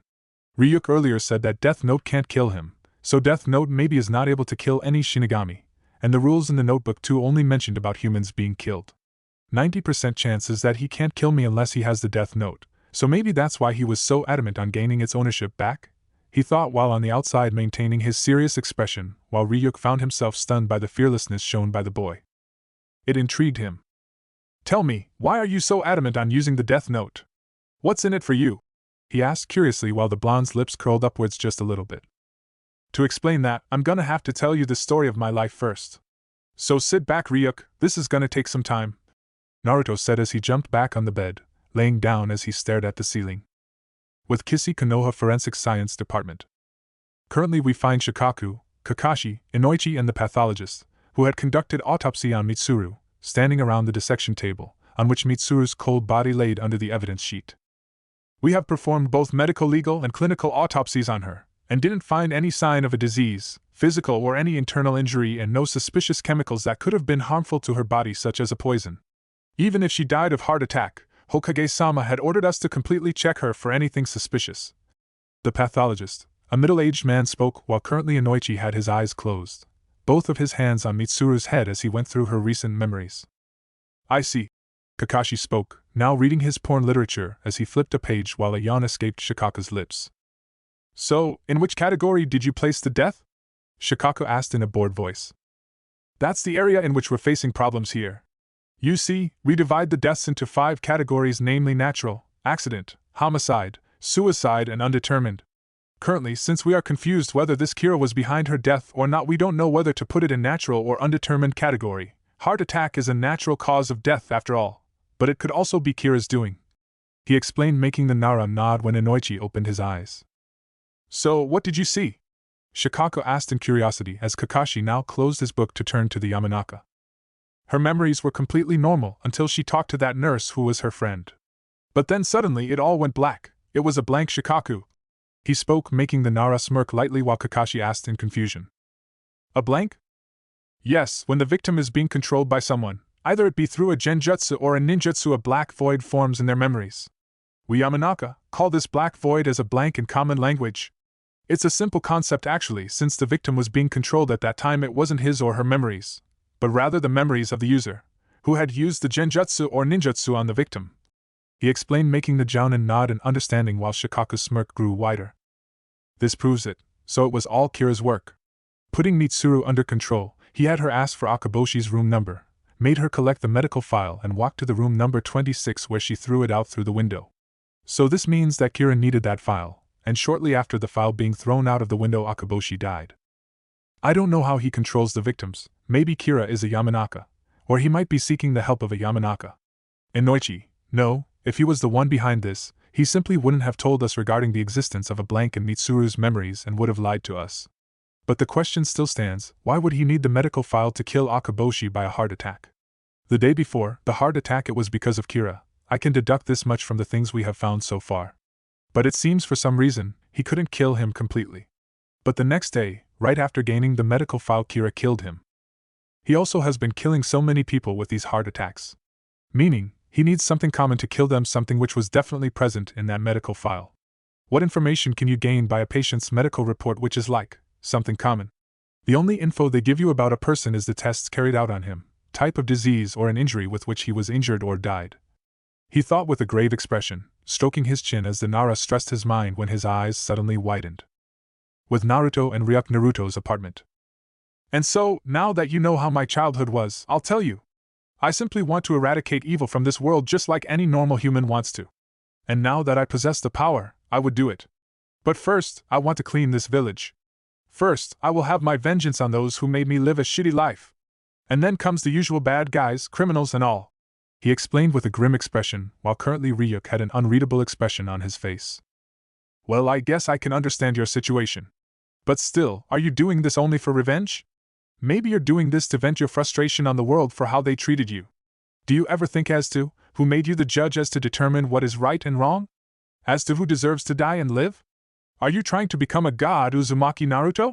He asked while the blonde narrowed his eyes as he sat up abruptly. God? He exclaimed questioningly, a deep scowl present on his face. I'm not trying to become a god, nor do I want to become one. When I was a child, I always wanted a normal life, a life that of a normal human. Now you know where I stand, with a thing as powerful as the Death Note in my hands. What do you expect me to do then? Give it back to you? I have an opportunity to shape the views of this world, not change it actually. It's simple, okay, I want to erase as much hatred from this world as possible. It doesn't matter to me if the people see me as a god, a murderer, a monster or whatever.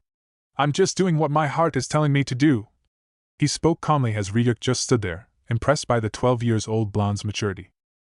I know that some of my reasons are selfish. I'm also killing those who have been beating me since I was thrown out of the orphanage.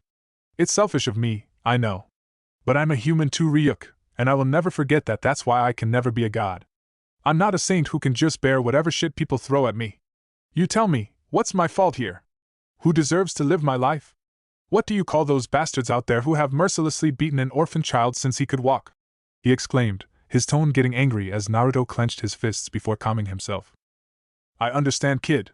No one deserves the kind of life you had, even we Shinigami have a better existence than yours.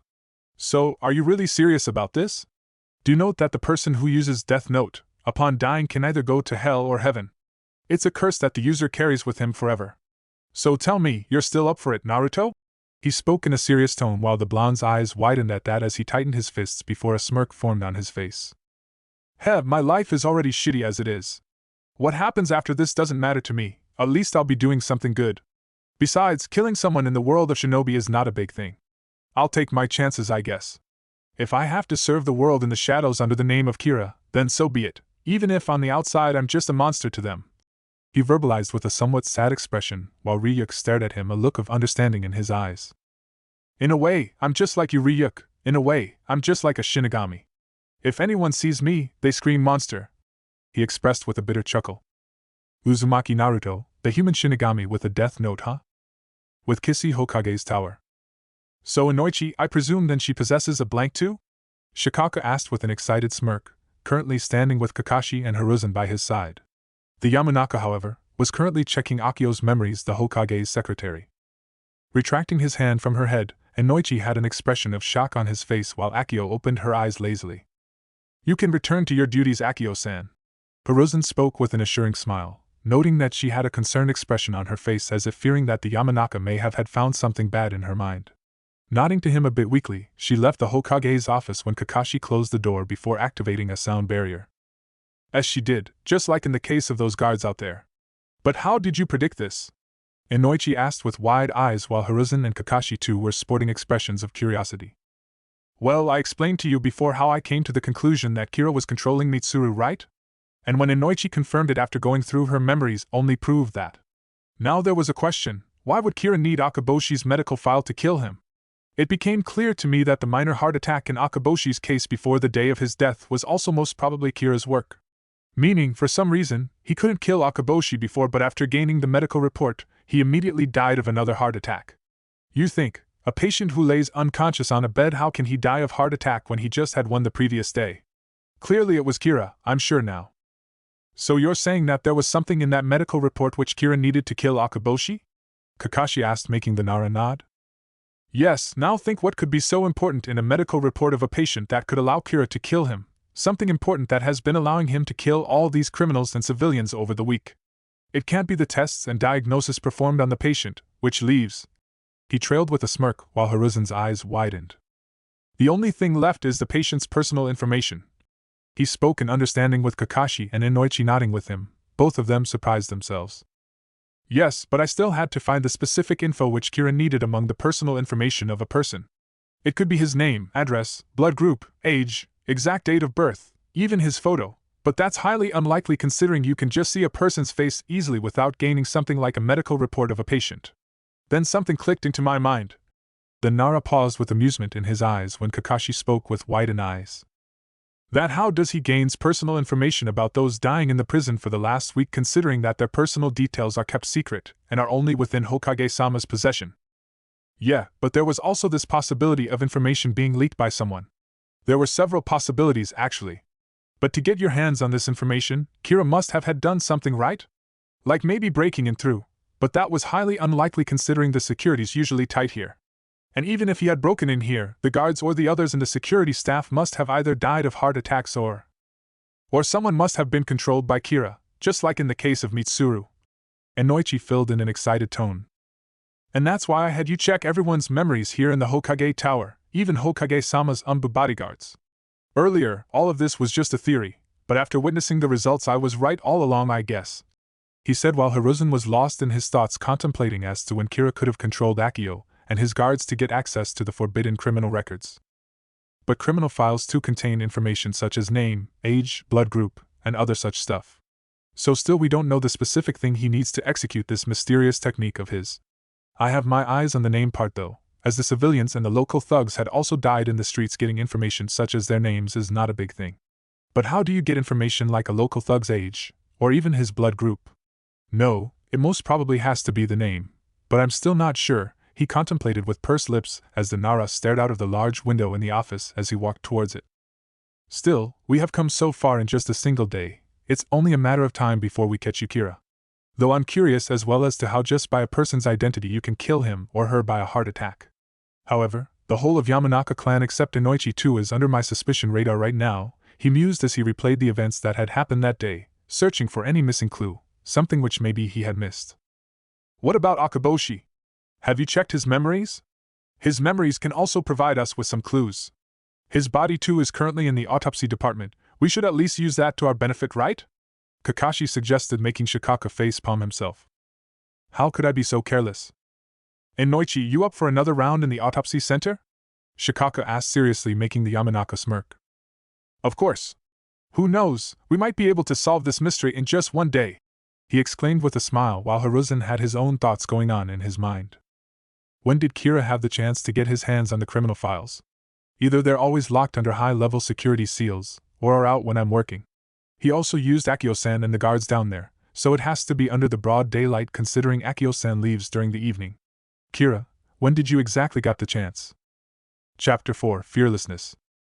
Inoichi, you up for another round to the autopsy center? Shikaka asked seriously, making the Yamanaka smirk. Of course. Who knows, we might be able to solve this mystery in just one day, he exclaimed with a smile while Hiruzen had his own thoughts going on in his mind. When did Kira have the chance to get his hands on the criminal files?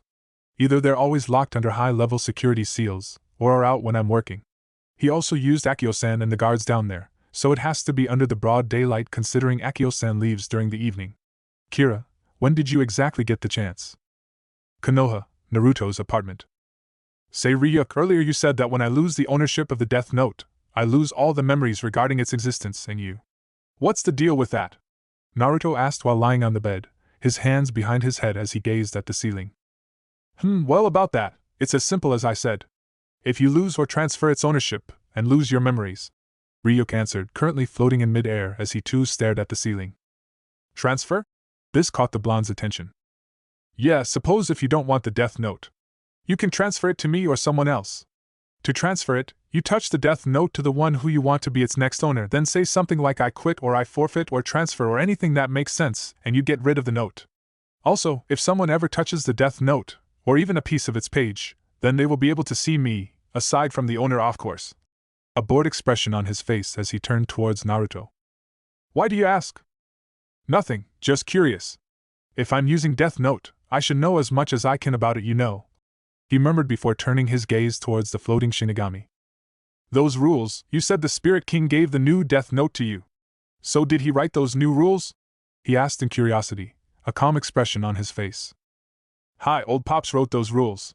In fact, every new Shinigami receives a new Death Note with those written rules to get us started with. The rest is up to us to explore its full potential. As I told you earlier, a new Death Note given to us is at its weakest in the beginning. Its power increases with the number of people being killed by that Death Note.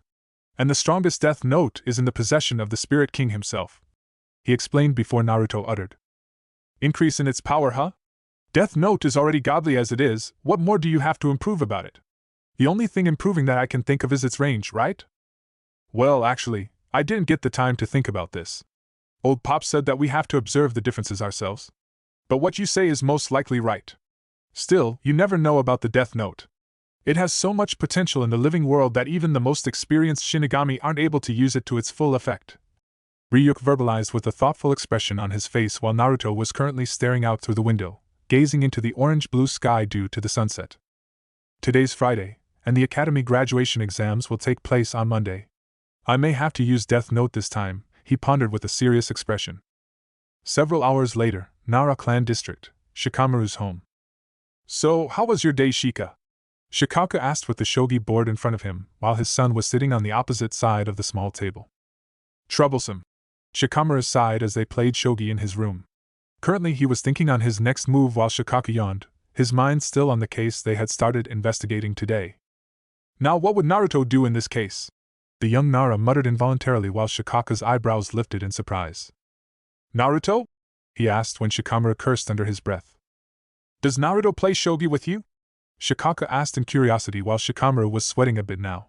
He had promised Naruto that he wouldn't tell anybody about them playing shogi together. But well, it's only Tusan. I'm sure he wouldn't tell anyone a thing as troublesome as this, he thought before sighing to himself. Yeah, and he's pretty good at it. I've never been able to beat him in this game anyway, he stated while Shikaka's eyes now widened in shock. That boy, the supposed dead last and a two-time failure of the academy, had beaten his son in every single game in shogi? Come on, you serious? I mean, Uzumaki Naruto? Shikaka asked in surprise, a chuckle escaping his lips as he thought his son might be trying to crack up a joke, a poor one at that though. You troublesome guy, I'm saying the truth. If you don't believe me, I'll call him someday and then you can play with him and see for yourself. Shikamaru uttered with narrowed eyes. He didn't like how people often tended to underestimate his blonde friend and think so low of him just because he acted like a goofball. Shikaka's chuckle though immediately died down upon hearing the serious tone in his son's voice. So he really has beaten you in every single game you guys played together? He asked, as if to make sure when his son nodded with a serious expression. Uzumaki Naruto, Shikaka was surprised. Personally, he didn't hate the kid or anything like that. In fact, he considered the civilians as idiots to behave like they usually did with the blonde. He along with Chusa and Inoichi had several times sided with the boy when it came to making important decisions concerning him. He was the Jinchuriki of Konoha after all. But this was definitely interesting. So there's more to that boy than it meets the eye after all. Konoha, Hokage's office, 9:13 p.m. Wham! Hey Gigi! How you doing? Naruto yelled with a goofy grin on his face as he kicked open the door, making it slam against the hinges while Hiruzen face-palmed himself. Oh wow, you really look like an idiot right now, Ryuk commented, a finger under his chin as he stared at Naruto's face while the blonde just ignored him. Naruto-kun, how many times do I have to teach you on how to enter? He asked with an exasperated sigh while the blonde just ignored him as he jumped on the sofa, sitting on it carelessly. So, what brings you here at this time? Hiruzen asked with a warm smile when the blonde turned towards him. First of all, how the heck did those guards out there let me enter so easily? Usually I have to do the sexy jutsu to knock them out and then enter this building. He spoke in his childish hyperactive tone while the Hokage chuckled to himself in embarrassment. Well, let's just say I found how they were treating you. From now on, you don't have to worry about them or anyone else stopping you from reaching me here, he explained, making the blonde burst into a bright smile. That's so cool, Gigi, he exclaimed while truthfully, when Inoichi had read their minds today, he had later informed Sarutobi of their actions. So with some threats concerning their job security and giving them a warning of a lovely trip to Ibiki in the deepest chambers of the T&I department, they had nodded furiously as if their wives were threatening them with a no-sex banner. Just before Naruto had barged in through, Hiruzen was sitting idly on his chair as usual, his paperwork pending, but still his mind was automatically wandering towards the investigation. He was mainly baffled as to how Kira could have gotten information regarding the prisoners. Najiji, the graduation exams are on Monday, right? The blonde asked, currently laying on the couch while Hiruzen nodded. I really hope I can pass this time, he muttered with a down expression, while the old Hokage gazed at him with a soft expression. You just give your best, Naruto-kun. I'm sure you're going to become a really strong shinobi one day, he encouraged the whiskered blonde, who slowly smiled a bit. A comfortable silence settled between the two as Hiruzen again found his thoughts shifting towards the Kira case. Hey Gigi, you caught Kira yet? You said you were going to do something about him, right? Naruto asked with innocent curiosity when Sarutobi smiled at him. Not yet, my boy. Today we formed an investigation team and are very close to finding Kira, he verbalized with some pride while this got Naruto's attention. Very close, huh? You are? In just one day? That's awesome, old man, he exclaimed with a goofy grin, making the Hokage chuckle. When you find that Kira, give him a punch from my side too, will ya? That murderer is crazy. How can he kill all those innocent civilians? If I get my hands on him someday, I'll whack that idiot's ass into the next orbit, he exclaimed in childish anger while Hiruzen smiled at him fondly. This kid sure can act, Ryuk thought, impressed with the 12-year-old blonde. It's a wonder he can still retain that innocence even after how all the villagers treated him. You truly are something, Naruto-kun, he thought. Yeah, he really is something, whereas Naruto inwardly was thinking of how far they could have gotten into the investigation in just one day. The way Gigi smiled so confidently, it's as if they really are close. But really? If they are so close to solving the case, how come Gigi told me that they are close to solving this case? This only means that they have suspicion on someone else instead of me. If I was under their radar, Gigi would never have told me that they had almost finished the investigation. Instead, he would have acted like they hadn't gotten anywhere if I was the prime suspect, he thought while on the outside, the blonde had an angry pout on his face. So Gigi, then as the awesome Hokage, you must be the cool leader of this human panstigation, right? he asked, making sure to keep his vocabulary and his tone as that of a child while Hiruzen blushed at the new word the blonde had invented. Come in pants digation, he thought with a sweat drop while Naruto himself was inwardly blushing. Pta ha ha ha ha. Oh, that's G-G-H-H-H-I. The blonde cursed as Ryuk started laughing loudly, now making his presence known. One time my tongue slips and a word like this comes out, Naruto thought, his eyebrows twitching inwardly while the Shinigami behind him continued to laugh. Definitely have to share this my friends up there. G-H-G-H-H-H-H-H-A. AHM, yes Naruto-kun, I'm the one leading the investigation. Though I can't tell you who's in this team for security purposes. Hiruzen spoke, making the blonde pout. Oh come on! But is there someone in the team who I might know? He asked in excitement, while Sarutobi contemplated on his answer. He's just a kid. And I'm sure Naruto can keep his mouth shut. He has so many people scorning him, someone has to show trust in him, the professor thought with a soft expression before he smiled at the blonde. Well, you'll be happy to hear this. Your Oni-san is in the investigation team too, he verbalized while Naruto's eyes widened as his face burst into a foxy grin. Really? I knew Oni-san was so awesome, he exclaimed with an ecstatic grin while Ryuk looked at the exchange in confusion. Nisan, but he told me that he was an orphan. So Hatake Kakashi, huh? Not surprising considering his Sharingan can be really useful in cases like this, Naruto pondered as he continued to talk to the Hokage. What he came here to do had been done. As soon as I reach my apartment, there's a whole lot of work to do tonight. Time to know what they've deduced from their investigation so far, Hatake Kakashi.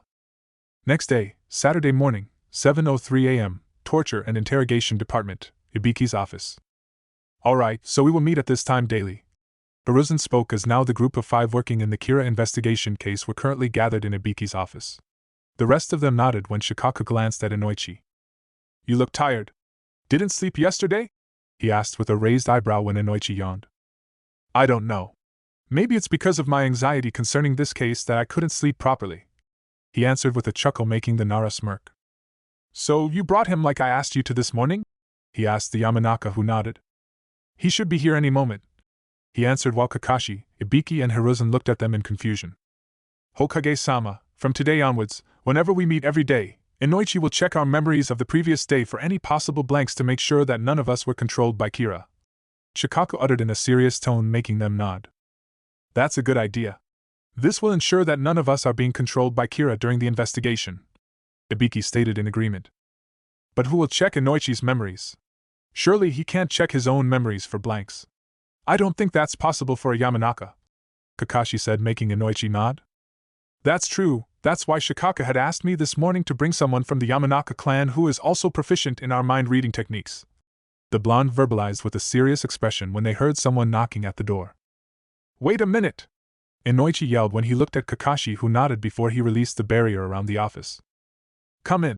Shikaku spoke in a lazy tone when the door opened for them to see another Yamanaka enter the office. He was a middle-aged man, probably older than Inoichi. Thanks for coming Kusho-san. Inoichi greeted the older man with a smile. No need to thank me Inoichi-sama. Good afternoon Hokage-sama, Marino-san, Hatake-san, Nara-san. Kusho bowed lightly, showing respect to the big names in Konoha while they bowed back in greeting. I'm honored that I was chosen to help you in this case. The Yamanaka spoke as he walked towards Inoichi. You know what to do Kusho-san. Inoichi stated with a serious expression while Kusho nodded back. He started to go through a few hand seals when Shikaka interrupted. Wait. The others looked at him in confusion. Inoichi, first check Kusho-san's memories for any possible blanks. We have to be absolutely sure that Kira isn't controlling him right now, or that he hasn't done so in the past. He spoke making Kusho's eyes widen while Hiruzen had to admit that Shikaka was right. But I would know if I'm being controlled. We're Yamanaka after all, he said seriously when Hiruzen spoke. Just do what he says Kusho-san. If you are, or was under Kira's control, trust me that you wouldn't even know that you were being controlled. That's why Kira is very dangerous.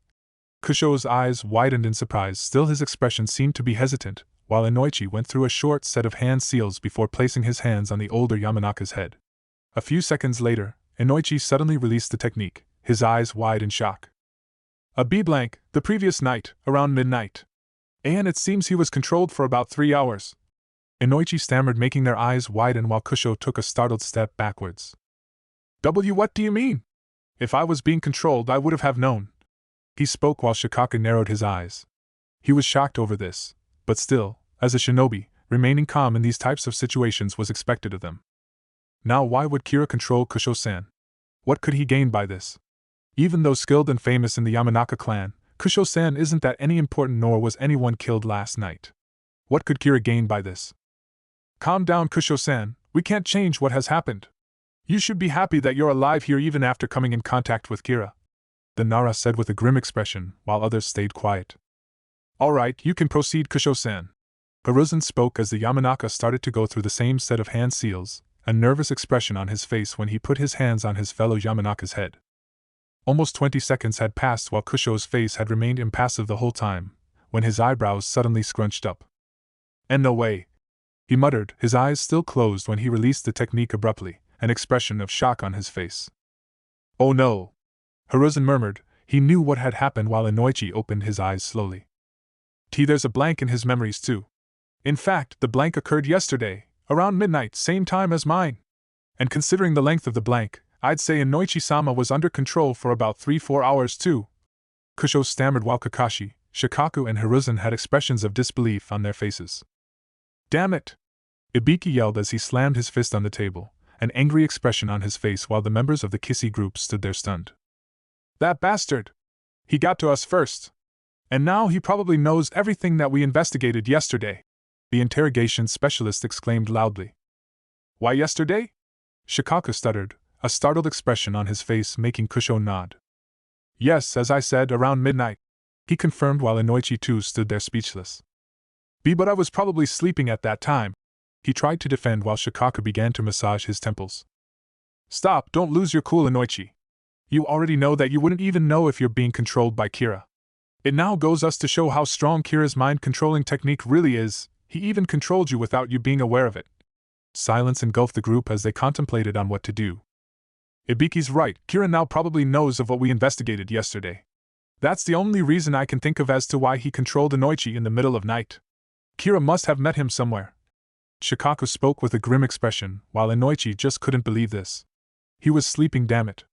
It just didn't make any sense. You can go now, Kusho-san. From now on, you will check Inoichi's memories daily. Hiruzen ordered the Yamanaka, making him nod. Wait, Kusho-san. The Nara spoke, staring blankly at the table, making him stop. Inoichi, you go with him and erase his memories concerning what happened here. We can't make any more rookie mistakes. He murmured, making their eyes widen while Inoichi nodded, taking Kusho, who himself had a hesitant expression on his face, outside with him. From now on, we will follow this procedure daily. Inoichi will check Kusho-san's memories first, and then Kusho-san will check Inoichi's memories. After that, Inoichi will lead him outside where he will erase Kusho-san's memories. And then, Inoichi will check our memories for any possible blanks. Now even I'm not sure if I haven't been controlled by Kira already. Shikaku spoke as he sat on a chair by the table while Ibiki, Kakashi and Hiruzen nodded. I know this is too troublesome to do every day.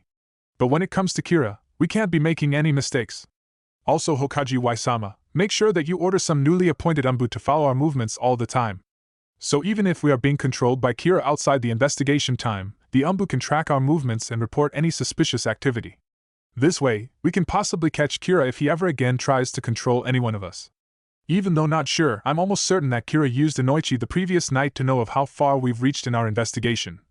He continued when Inoichi entered the room while Kakashi activated the barrier again. Though what bothers me the most is how Kira could have immediately come to know that we had started the investigation. How did he even know that Inoichi was in the investigation team? I do have one prime suspect for this case, but this... I still can't believe I was controlled. Inoichi muttered in a disturbed voice as he grabbed his forehead, not knowing what to make of this when Ibiki put a comforting hand on his shoulder. Don't worry, Inoichi, it was not your fault. It could have been any one of us. We just didn't expect that he would make his move just after the first day of our investigation. Hokage-sama, did Uzumaki Naruto, after we left your office, did Naruto Uzumaki came to meet you? Did any of you came in contact with him? Shikaku asked in a bit of loud voice, making their eyes widen in surprise. Naruto? Where'd that kid come from? Naruto-kun? What does he have to do with this? Hiruzen asked in confusion, while Kakashi too was surprised. Just answer me, please. Did any one of you came in contact with him after we left for our homes? He asked, this time somewhat pleading them to cooperate with him. Inoichi had to admit, Shikaka rarely got so worked up like this. But still, for Kami's sake, he couldn't understand why his old friend was involving the blonde prankster in this. This was one of the most important cases in Konoha's history involving mass murder. Well, he did come yesterday at around 9 and just goofed around in my office. The Hokage spoke, making Shikaka's eyes widen just a bit when he turned to Inoichi. Inoichi, start checking our memories. Nodding in agreement, the Yamanaka started with Kakashi as he activated his technique when Sarutobi turned towards Shikaka. I know what you're going to ask, Hokage-sama. Wait until Inoichi checks all of our memories first. Shikaka interrupted, making the professor nod. But I'm confused about what you said earlier. What did you mean by newly appointed Umbu to follow us? Shouldn't we use the more experienced ones? No, this Kira seems to be pretty smart to me. And I wouldn't put it past him to know the names of the famous Umbu here in Konoha. I want some fresh Umbu, the identity and personal info of whom is still most probably unknown to Kira. This will ensure that he doesn't control them too. And please make sure to increase the security in your office concerning the paperwork, especially the ones involving identities of our Umbu and criminals. He explained, making Hiruzen nod. He was impressed. The professor knew that Shikaka was a gifted strategist for Konoha. But still, the way he had devised a solution in a matter of minutes when the others were panicking, it was something else. Hokage-sama, tell me. Did you talk to Naruto about anything related to this investigation? The Nara asked with a serious expression as he shifted his gaze towards the fire shadow. We did. But I didn't tell him anything about the investigation, only that I was the one leading this case and Kakashi, who he holds very close to him, was also a part of this squad. This made Shikaka's eyes widen as he snapped his head towards Kakashi, whose memories Inoichi was currently reading. Could it be? He's clean, Inoichi uttered as he released his technique while Shikaka sighed in relief, but there was a confused expression on his face while the Yamanaka moved on to Ibiki now. Konoha, Naruto's apartment. I wish I could see their faces. Naruto spoke with a smirk as he sat on his chair, happily eating his ramen while Ryuk was eating an apple, having stolen it from a local shop. You still haven't told me how you knew about that Inoichi blonde being a part of the investigation team. I thought you were going to control this Nai-san of yours. What was his name again? Oh, Kakashi, right? The Shinigami spoke while Naruto nodded. If I had controlled Kakashi and Nai-san, then I probably would have been a day away from getting caught and being executed, he stated, making Ryuk look at him confusion, while back in his room, under a false tile on the floor, were the papers containing info about everything the Kissy team had investigated yesterday. Still, I never imagined that they could come this far in just one day. Nara Shikaku, just like your son, you're really something. But my ultimate weapon is my act, the idiot Naruto. I've influenced Gigi so heavily that it's almost impossible for him to even suspect me. I don't think Gigi will make Inoichi check my memories. He does trust me blindly after all, he thought, a serious expression now on his face when he turned to the floating Shinigami who was staring at him in anticipation. Ryuk, after hearing Gigi say that they were close to solving this case, I had become skeptical, and a bit paranoid. Even if most probably this investigation team didn't have suspicion on me, I still didn't want to take any risks by controlling Nissan. But how does controlling that Kakashi guy makes you fall in danger? Ryuk asked, making the blonde roll his eyes as he sighed in exasperation. Come on, it's obvious, isn't it? Gigi told me yesterday that Hatake Kakashi was a part of the investigation. Gigi himself said that no one knew about the identity of the Kissy group. And now, aside from them, only I knew that Kakashi and Gigi himself were a part of this group. So if Kakashi would have found that he was being controlled, after I'd eliminated the influence of the Death Note, of course, then he would have informed Gigi of this. You think, just after Gigi tells me about Kakashi being a member of Kissy, he gets controlled the same night? Immediately, most probably I would have come under dead suspicion, he explained, making the Shinigami open his mouth in the form of an O in realization, while the blonde gazed outwards through his window. Still, I didn't know yesterday that people being controlled by Death Note aren't even aware of it. Even though the reasons for my actions were different, my actions were still correct. Now that I know how Kissy is operating, if I would have controlled Kakashi and Ai-san, they immediately would have found a blank in his memories. I mean, considering Shikaka's intelligence, I'm sure he would have Inoichi check each of their memories to ensure I didn't or don't control any one of them in the coming future. It's a good thing I made my move before he could take any precaution, he thought, rubbing his whiskered cheek with the index and middle finger of his right hand. But hey, you still haven't told me as to how you knew about that Inoichi guy being in the investigation team, Ryuk uttered, making him sigh as he turned his head towards the Shinigami. It's a damn pain in the ass to explain him everything. If you think rationally, anyone should be able to come at the conclusion that Yamanaka must be a member of this investigation team. In fact, considering the mind-reading abilities of the Yamanaka clan in Konoha, whenever intermystery cases like this have to be solved, the Yamanaka is a must in an investigation team. Their abilities are one hell of an asset in any case. So now you think, a case as big as one as this, where Kira has regularly been killing so many civilians and criminals for a week now, they would have to hire some top-class Yamanakas in this. He explained, making Ryuk nod. I see, that's pretty smart, Gaki. However, if you knew that Inoichi, the head of the Yamanaka clan, was a member of the investigation team, then why did you control other Yamanakas in addition to him yesterday? The new Shinigami asked while Naruto stood up somewhat lazily from his chair. Actually, I wasn't sure if Yamanaka Inoichi was a part of the investigation team. I just knew that one of the members of the team had to be a Yamanaka, a skilled one at that.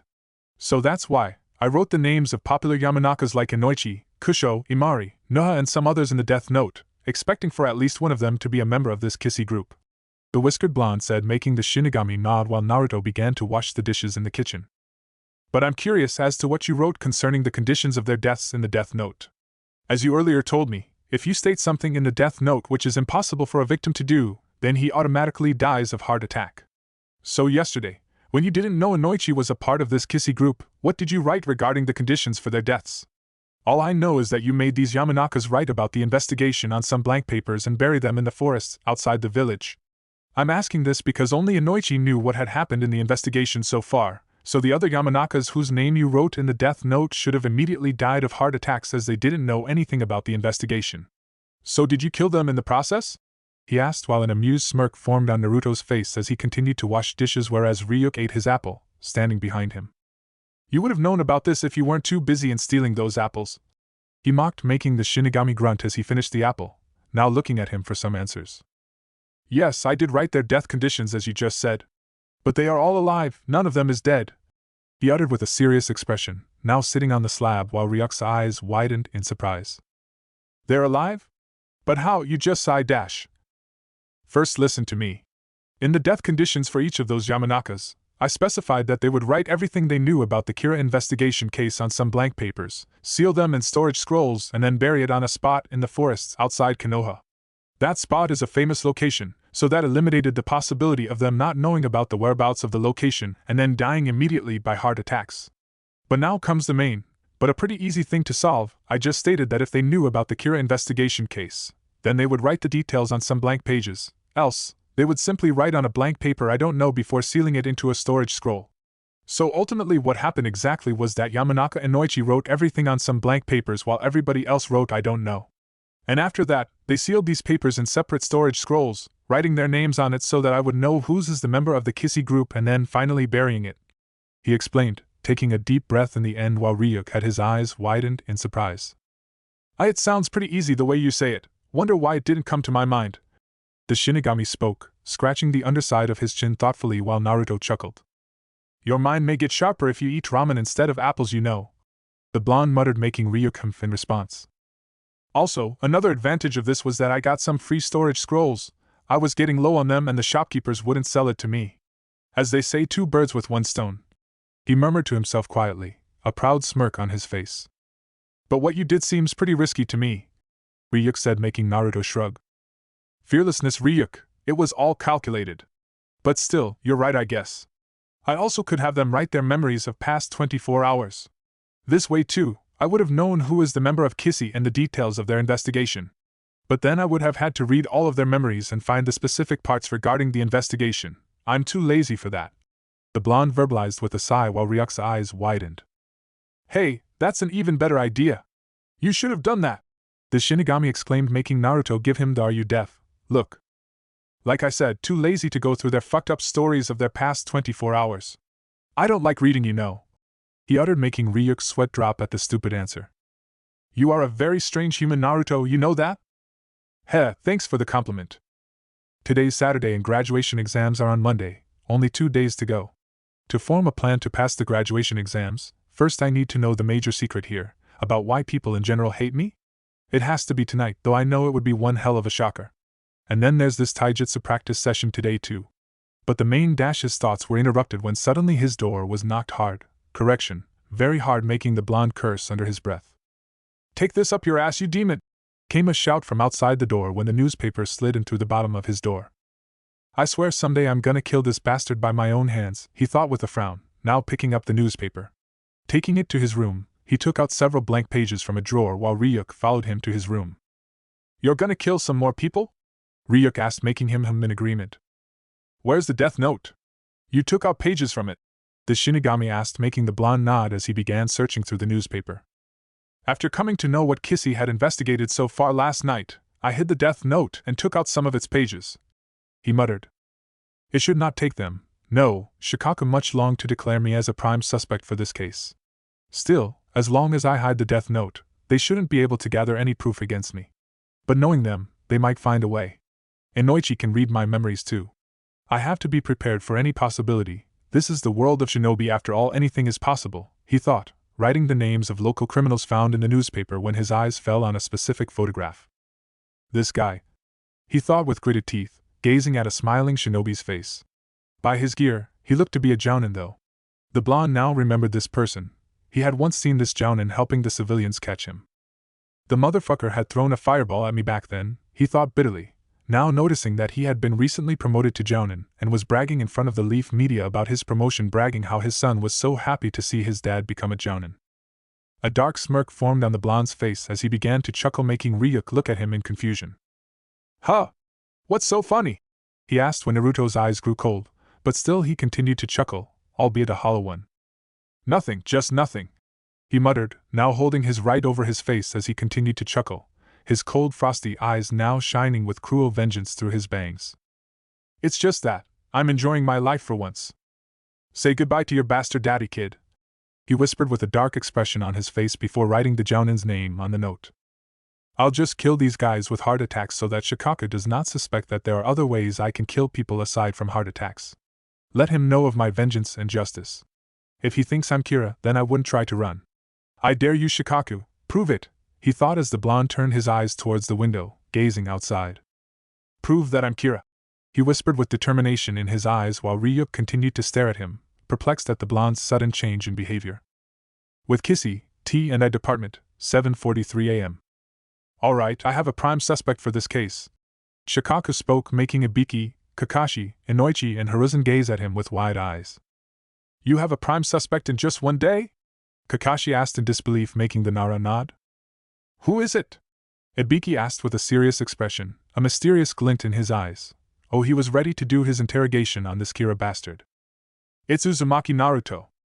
Silence. Pin-drop silence engulfed the room as the other members of the Kissy group stared at Shikaku like he was crazy.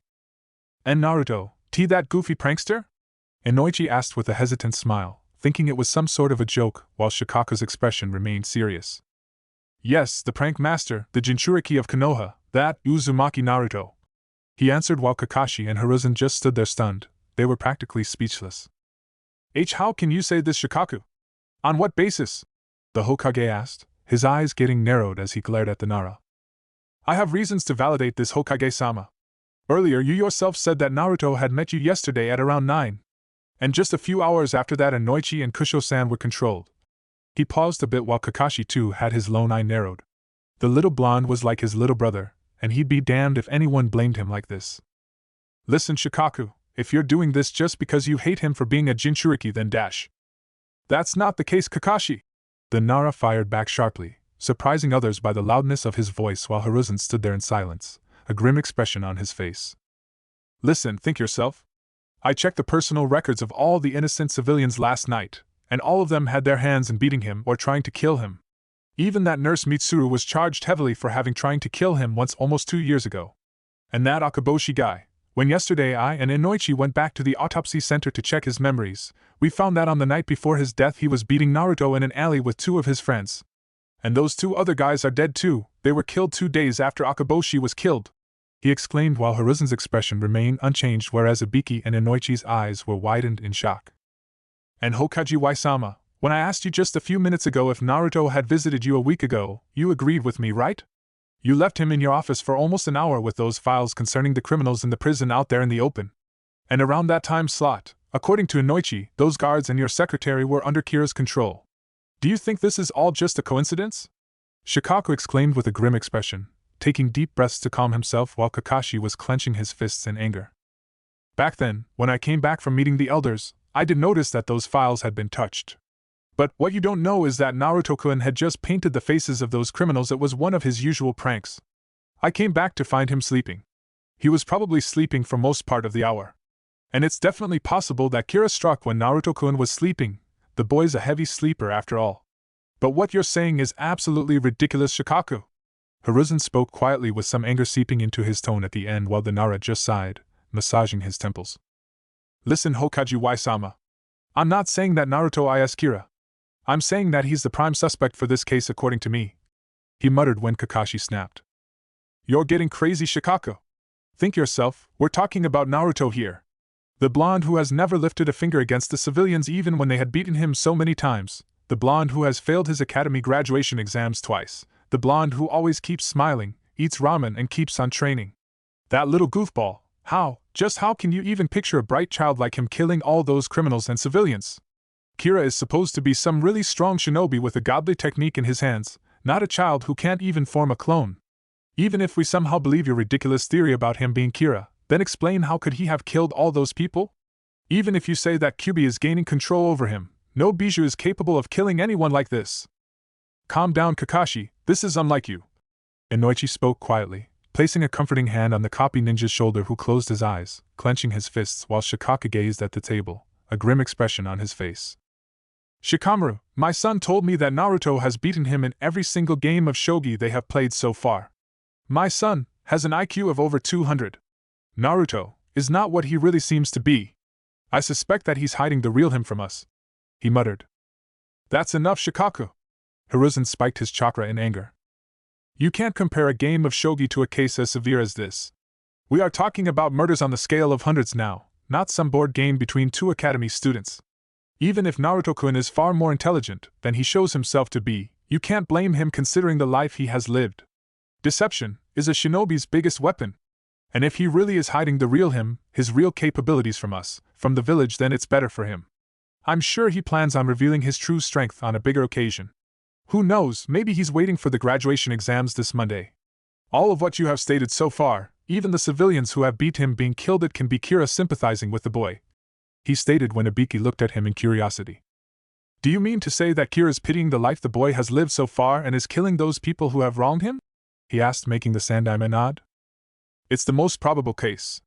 Jinchuriki, even though widely hated in their villages, can also gain pity just as easily, even if it is unintentional. Kira, a person possessing some godly technique, has been killing those who have committed horrible crimes, even the day-to-day local thugs and such. Then pray tell me why, according to Kira, those civilians who have been beating an orphan child are no lesser criminals as compared to those present in the prison? It's definitely possibly that he considers them as criminals too. And you tell me, if he really was Kira, then why didn't he control me yesterday instead of Inoichi? I probably would have been the easiest target for him. The possibility of Naruto himself being Kira, it's a sin to even think about it, he exclaimed while Shikaku's eyes were currently widened. I agree with Hokage-sama. Kakashi spoke seriously while Inoichi and Ibiki just stayed quiet, not sure whose side to take. They wouldn't even consider the possibility that Naruto could be Kira. This is bad. Even though what Hokage-sama said makes sense still. Fine, but at least let Inoichi check his memories. This way we can be sure if he's the real Kira or not. The Nara offered while the professor narrowed his eyes when Kakashi stepped up, now losing his patience. You can't just go and check everyone's memories. And he's a Jinchuriki. Do you think it will even be safe for Inoichi to go through his memories considering the kind of life he has lived? Most of the Yamanakas denied to go through his memories in the past when we had to check the culprits responsible for beating him. You know Kyuubi's interference can be very lethal. It may even kill Inoichi. The Jounin exclaimed when Inoichi spoke, a grim expression on his face. No, Kakashi, if it is really required to check his memories, then I'm ready to take the risk, he declared, making everyone's eyes widen while Hiruzen sighed. Fine, if it makes you happy, Shikaku, we will let Inoichi check his memories. But that will happen after the graduation exams. The boy's already tense about the exams and I don't want anything to happen to him due to you checking his memories. Who knows what side effects may take place? You can wait for at least 2 days, can't you? He asked, making the Nara nod, a sigh escaping his lips. Few minutes later, Ibiki's office. After Kakashi, Inoichi and Hiruzen had left, now only Shikaku and Ibiki remained in the office. Ibiki, I need your help in something. Don't worry, it's not something big, but this should help us determine who Uzumaki Naruto really is, Or who knows, we may know if he's Kira or not. Shikaku spoke as Ibiki gazed at him with a skeptical expression. You oddly seem quite adamant in proving that Naruto really is the Kira. The Tokubetsu Jounin spoke, making the lazy Nara sigh. No, it's nothing personal. In fact, I like the kid. But if he really is the Kira, then in future, he may become a danger to the whole village. I just have this feeling, almost like sixth sense, that Naruto is somehow connected to Kira, or is Kira himself. All these events connecting to Naruto, these can't be mere coincidences. He explained, now massaging his temples in a bit of frustration. Naruto, if you really are Kira, then your act is flawless. So perfect your deception is that even Kakashi and Hokage-sama absolutely refuse to even consider the possibility that you could be Kira. Still, we should know by tomorrow evening whether my suspicions are correct or not. Chapter 5, Confrontation. No, it's nothing personal. In fact, I like the kid. But if he really is the Kira, then in future, he may become a danger to the whole village.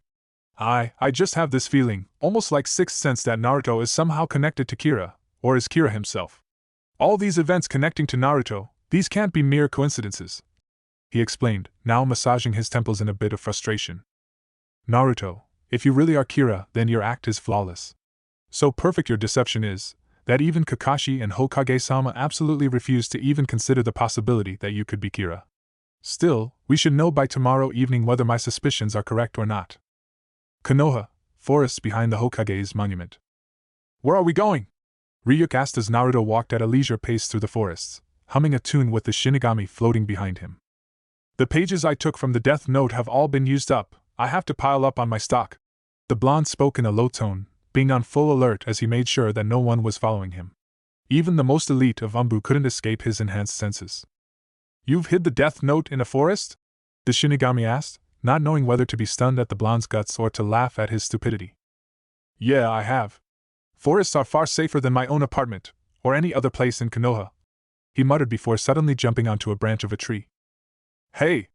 I thought we were supposed to walk like free men. Ryuk spoke, making Naruto roll his eyes as jumped through the dense foliage, now using ninja movements. Earlier I was just making sure that no one was following me, he exclaimed, speeding through the trees at an impressive speed with the Shinigami flying behind him. Here! Landing in front of a large tree, an X marked on it 1.6-mile mark. The same location as that mentioned in CH2. Huh! Ryuk had a confused expression on his face as he looked around the area while the blonde started to dig some dirt at a specific spot near the tree with a kunai in each hand. You buried it underground? Why, yeah. Naruto answered as he wiped his forehead, putting his kunai back in the pouch while the Shinigami stared at a metallic box. A box? He exclaimed as the whiskered blonde dug up some more dirt around the cubicle box. Aligning his hands along its side faces, he looked to be plucking something out of the box, whereas Ryuk, upon closer inspection, found them to be several thin wires. What are those wires? He asked in curiosity as the blonde worked carefully with the box, his face scrunched up in concentration. Phew, all done. These are not some ordinary wires, they are called ninja chakra wires, he said, wiping the sweat off his forehead as the blonde now laid his right palm on the top of the metallic box, channeling chakra through it, making it click open to reveal a storage scroll. What's all this about? The Shinigami asked in confusion as the blonde now sat on the ground, carefully opening the scroll. Those wires you saw, they are about 40 in number. Those wires, branching themselves in midway, are connected to about 100 paper bombs present in this area. And this metallic box is a good conductor of chakra and opens only when the user pours some chakra into this. He paused, now having opened the small scroll. Okay, I'm assuming you took these measures for protecting the Death Note. But how does this work then? He asked in curiosity. Suppose if someone else, by any slim chance, does find this box, their first reaction would be to pull it out. This will lead to the wires being pulled and those paper bombs will be detonated, leading to the destruction of this area along with the Death Note. Also, these chakra conductor boxes are pretty common among the shinobi, so any decent ninja would know that he has to pour some chakra to unlock it. Now some pretty smarter ones might not pull the box out and simply pour their chakra without pulling the box, wanting to see what's inside. But if he pours chakra, and since this box is a good conductor of chakra, the chakra will reach these attached wires and then onto the paper bombs. If you don't know, applying your chakra to a paper bomb detonates it, so yeah, again boom! Naruto explained, gesturing the boom part with his hands with a small smirk on his face while Ryuk stood there impressed. So that's why you first attached those wires from this box and then pulled it out. He realized, making the blonde nod as he now shifted his gaze towards the open scroll on the ground in front of him. Yeah, but it's risky. If I forget even one thin wire, an explosion will take place, he murmured, now staring at the scroll consisting of some array of seals with a large kanji 4 seal in the middle. But earlier you said that the shopkeepers here in Konoha wouldn't even sell a kunai. How'd you get so many paper bombs, these ninja wires, and this chakra conductor box? He asked in curiosity, making him smirk. Well, one of the civilians I killed, he owned a shop of ninja supplies and gave me a parting gift before his death, he uttered with a toothy grin, making the Shinigami sweat drop. You mean you made him give these things to you, right? He muttered, making the blonde nod as he shifted his eyes back to the scroll. He's really giving his all in this. We Shinigami tossed the note around so carelessly and look at him, protecting it like it's some kind of a treasure, Ryuk thought in amazement. Now what are you waiting for? He asked. This, the blonde stated, taking out a paper bomb from a small slit, present on the white page on the top left corner of the scroll. On the center of the scroll, drawn on the white page, are the same array of seals with a kanji 4 seal in the middle. Another paper bomb? Ryuk asked, now getting perplexed by the blonde's setup to protect the death note. To open a storage scroll, the user has to channel chakra through it by putting his palm on this large kanji. And as you know, chakra also detonates a paper bomb. So if someone tries to open this without first pulling out this paper bomb from this slit, which is really hard to notice, mind you, then an explosion will take place, destroying this storage scroll as well as injuring the one who tried to open this. Naruto explained while Ryuk was stunned. The limits to which the blonde was going, it really was something else. This kid is a genius. With the way he's going, he's really going to do something big someday, the Shinigami thought as the blonde tore several pages of the death note, before sealing it back in the scroll and doing the same setup. There, it's all done, Naruto spoke as he patted the recently dug up dirt with his feet, covering the metallic chakra box. Taking out the white scroll, he sealed the blank pages from the death note in it. Now on to the academy, my plan initiates now. Konoha Ninja Academy, 10 a.m. Quiet everyone! Iruka yelled at the top of his lungs, silencing all the students present in the practice grounds behind the academy. He sure can scream, Ryuk commented with an annoyed expression on his face, now rubbing his ears, whereas Naruto stood beside him with a goofy grin on his face. Alright, today's the taijutsu practice day, and probably our last one together. So let's do this! He exclaimed with a smile while the students present there smiled back at him, quite ecstatic to finally become ninja. I'm gonna be a ninja in just 2 days. I can't believe it! It's like a dream come true! I wonder how our sensei would be like. I just want to go on super missions and get popular. And I'm gonna become like Tsunade-sama. I'll become a great toad sage just like Jiraiya-sama. Pathetic, all of them, just plain pathetic, Naruto thought, inwardly rolling his eyes as he listened in on other students' conversation, while 2 students were currently dueling each other in taijutsu, inside a circle with Iruka observing their match. At such a young age, these kids are good. Ryuk spoke in an impressed tone, making the blonde inwardly sigh. If the Shinigami considered these sloppy moves ninja material, then he was for one heck of a surprise during his stay in the living world in the world of shinobi. I wonder who will I fight against? As always, I have to make sure that I hold back, but I guess since the year is ending now, I can show off a little of my abilities. Still, the outcome of the match will be me losing it. Oh, it's my turn now, the blonde pondered as he walked forward, a bright closed-eye grin on his face. Finally I get my turn! This time I will win for sure! He exclaimed loudly, eliciting response from the group of students in form of boo-s. Alright, Naruto, you will fight Sasuke today! Iruka declared, making the whiskered blonde curse under his breath. Just fucking great. So now I have to do the job with this guy. I really don't like losing to this guy. Hey Iruka-sensei! I'll just be back in a minute. Gotta pee! He yelled, already running towards the academy while the girls made disgusted faces at this. And don't you dare skip out this last session, Naruto! The Chunin yelled in warning. He's probably too scared to fight Sasuke-kun, spoke a certain pink-haired student. After a minute later, the blonde returned with a foxy grin on his face while Sasuke was already standing in the circle. Now standing in the circle, Naruto glared at Sasuke childishly, sticking his tongue out at the Uchiha who just stared back at him with cold and calm eyes. I'm gonna beat you this time, Sasuke! This time will be different! He yelled boldly, eyebrows scrunched up while the Uchiha entered the circle, his fangirls already cheering up on. Yay, Sasuke-kun! He's so cool! Show that Naruto baka who's the boss around here! Come on, Sasuke-kun! Beat that jerk! Wow, those girls sure are head over heels for him. The Shinigami, now floating beside Iruka, spoke in surprise while the blonde just continued to glare at Sasuke. Get ready, you two! Iruka Yumino spoke as both of them crouched while Sasuke just continued to stare at him with blank eyes. This guy sometimes really creeps me out. And that's saying something, the blonde thought with an inward shudder. Begin! The proctor, Iruka exclaimed while the female students continued to cheer Sasuke. This time, I'm going to play your game, Sasuke, Naruto thought as he stayed in his position, not having moved an inch since the start of the match while Sasuke stood in his ready stance waiting for the blonde to attack like he usually did. However, Naruto inwardly smirked upon noticing a look of surprise in the Uchiha's eyes as both of them stood still, not moving an inch. Iruka too looked surprised by this. That's odd.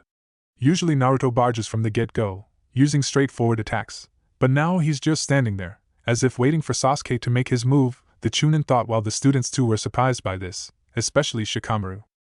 So you finally are revealing yourself, eh? What's the matter, Dobe? Too scared to even move your trembling legs?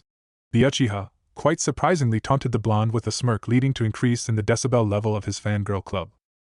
Naruto, however, just stayed quiet, holding his position as he stood still like a statue, a smirk forming on his face.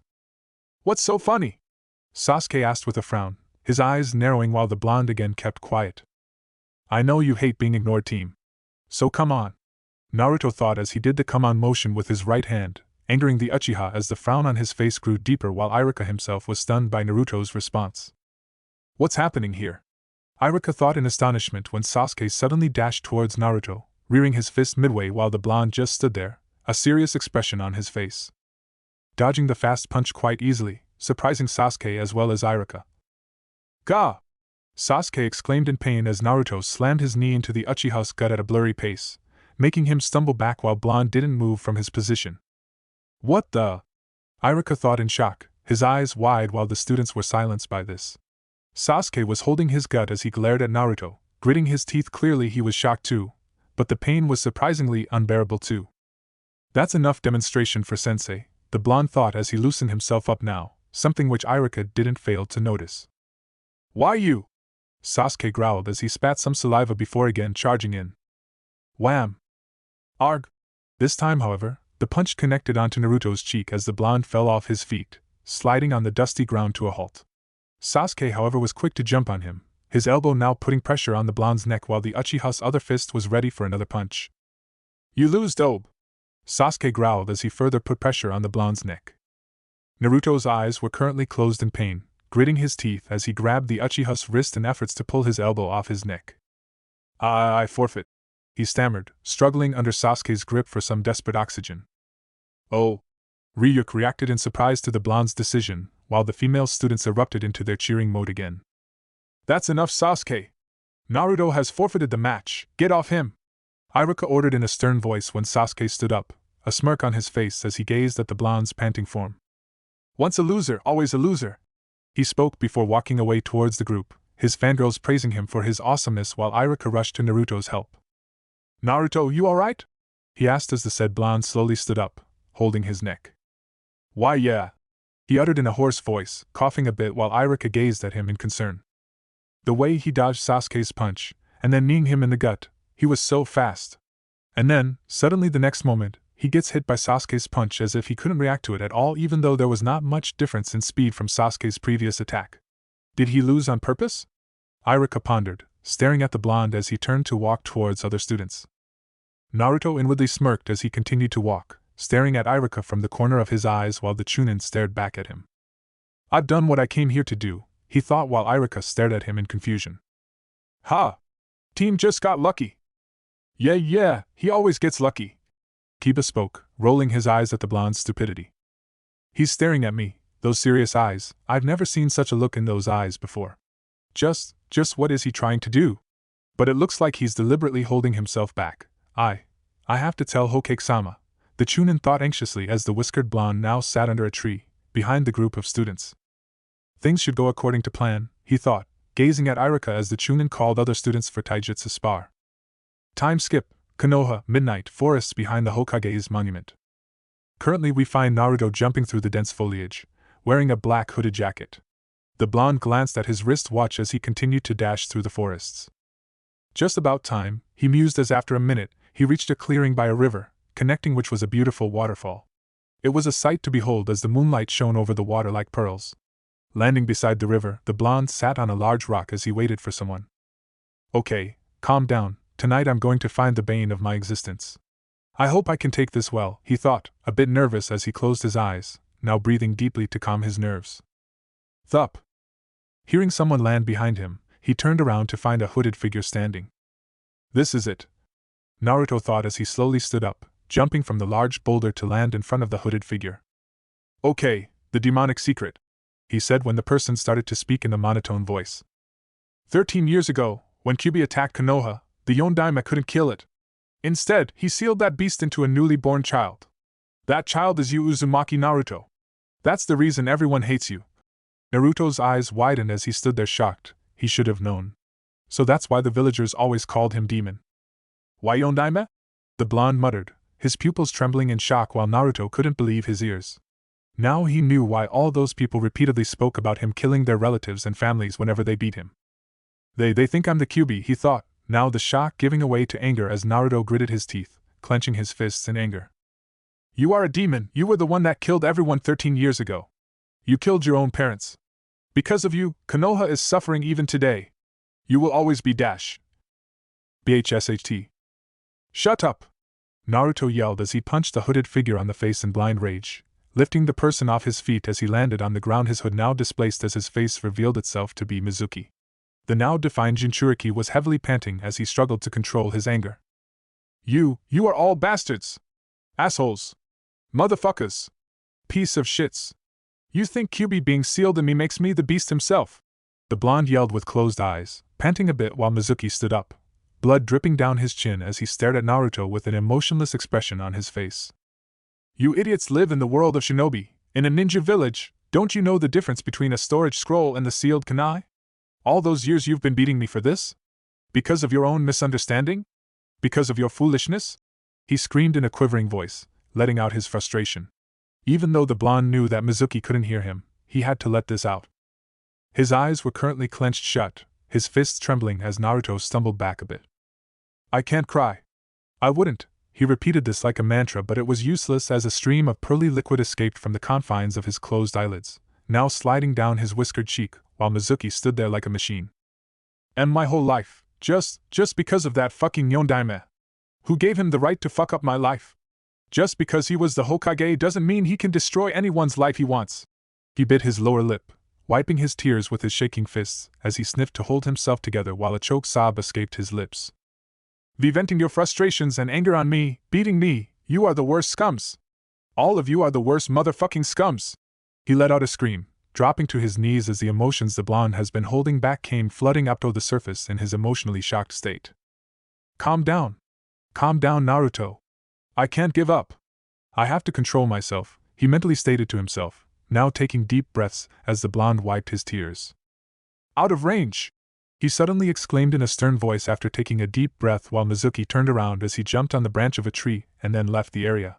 Naruto, however, sat there on his knees as he took some time to compose himself. On a page of the death note, the conditions for Mizuki's death was that he would come at this exact location at sharp midnight. When he would hear the demonic secret, he would start telling Naruto of his views concerning why the villagers hate him, and then upon hearing out of range, he would travel a distance of 2 miles. From this location, thus getting out of Death Note's range, actually he would only travel 1.6 miles from this location under Death Note's influence. And since the person himself doesn't know that he was being controlled, so upon getting out of Death Note's influence Mizuki would just think he had come there from his apartment for a reason, that reason will depend on him, just like what had happened with the Hokage's tower staff. They thought what they had done was normal, and that they did it for their respective reasons, one of the effects of Death Note on the people being controlled as stated in CH2. Konoha Streets, 1:07 a.m. After having taken some time to calm himself, Naruto had just spent half an hour gazing at the moon. It gave him a sense of peace. His mind was raging with all kinds of thoughts as he had struggled to hold himself together. Now that he thought about it, it shouldn't have been that shocking for him upon hearing the truth. He was ready for the truth actually, but what had really made him explode was the fact that his life was played by the Yondaime Hokage's heroic decision, played by people's misconceptions and their stupidity. But still, the blonde thought that he should have been able to control himself better back there. Currently we find him walking through the streets, hands in pockets as he stared at the ground. I need some sleep. Thank Kami, tomorrow's Sunday. I need some time to adjust myself. But now that I know the reason, I think I have a plan, he thought when. Crash! Gah! The blonde exclaimed as a bottle, half filled with alcohol, crashed onto his forehead, making him fall on his butt as he began to writhe in pain. Found you, demon! A man exclaimed, coming out of an alley as he glared at the blonde who currently was holding his bleeding forehead. Clearly the middle-aged man was drunk as he approached Naruto. Grabbing his leg roughly, he began to drag the struggling blonde towards the alley. Arg! The blonde held his bleeding forehead, the pain being too much for him as he took off a piece of glass from his skin.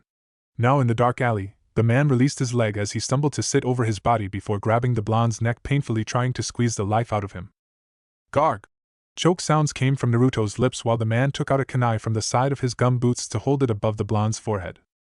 Any last words? The man asked in a gruff voice, his breath reeking of alcohol while he loosened his grip on the blonde's neck a bit. Naruto took some deep breaths as he coughed a bit. Why your name? He stammered, reaching for a kunai in his pouch, on his right thigh, with his right hand while his left hand held the man's wrist on his neck. The drunken person chuckled a bit, recognizing the stupidity of the question even in his drunk state.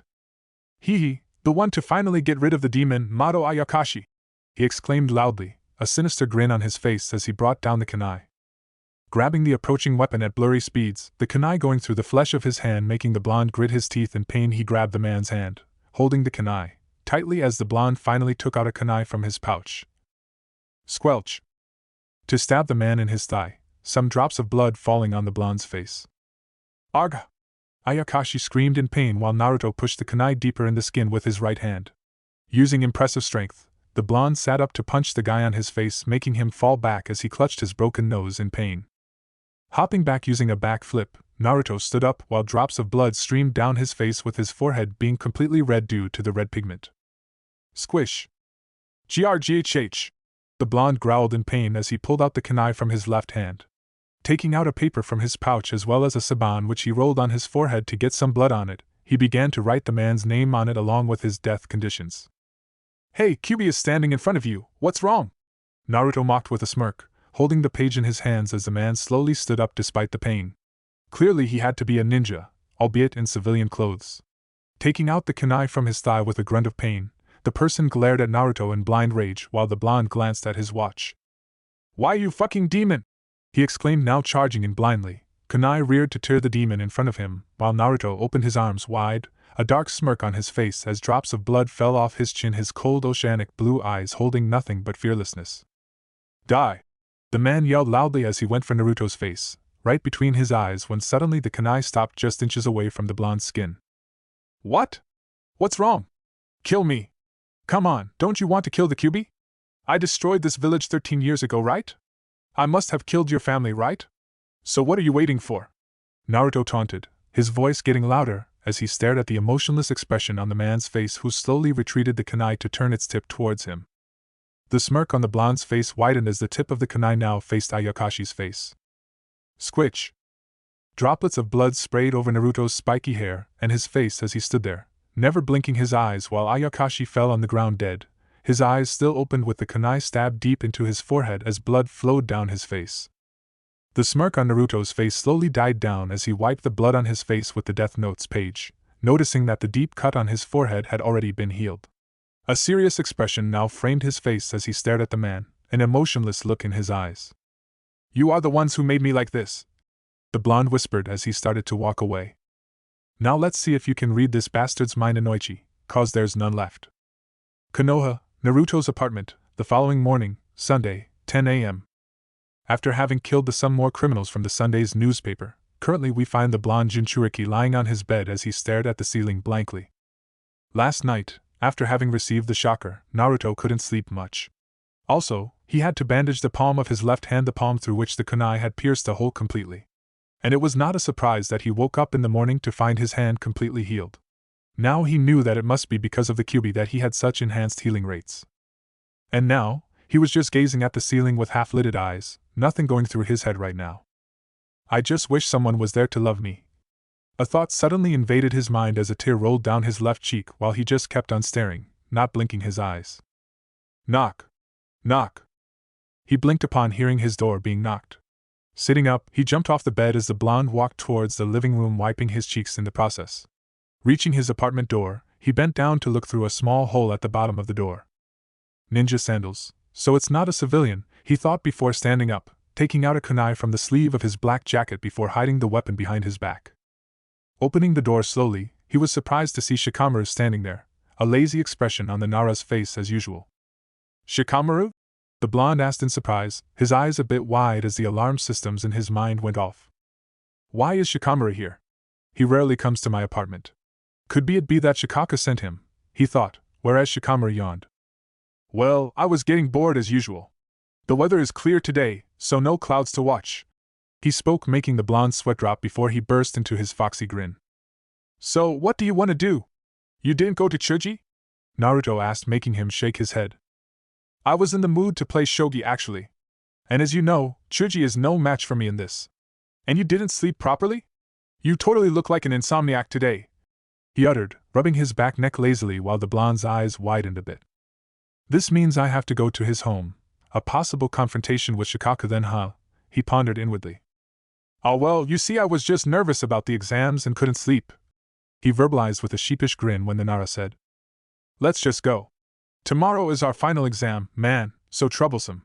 I just want to ease my nerves and see if I can finally beat you today.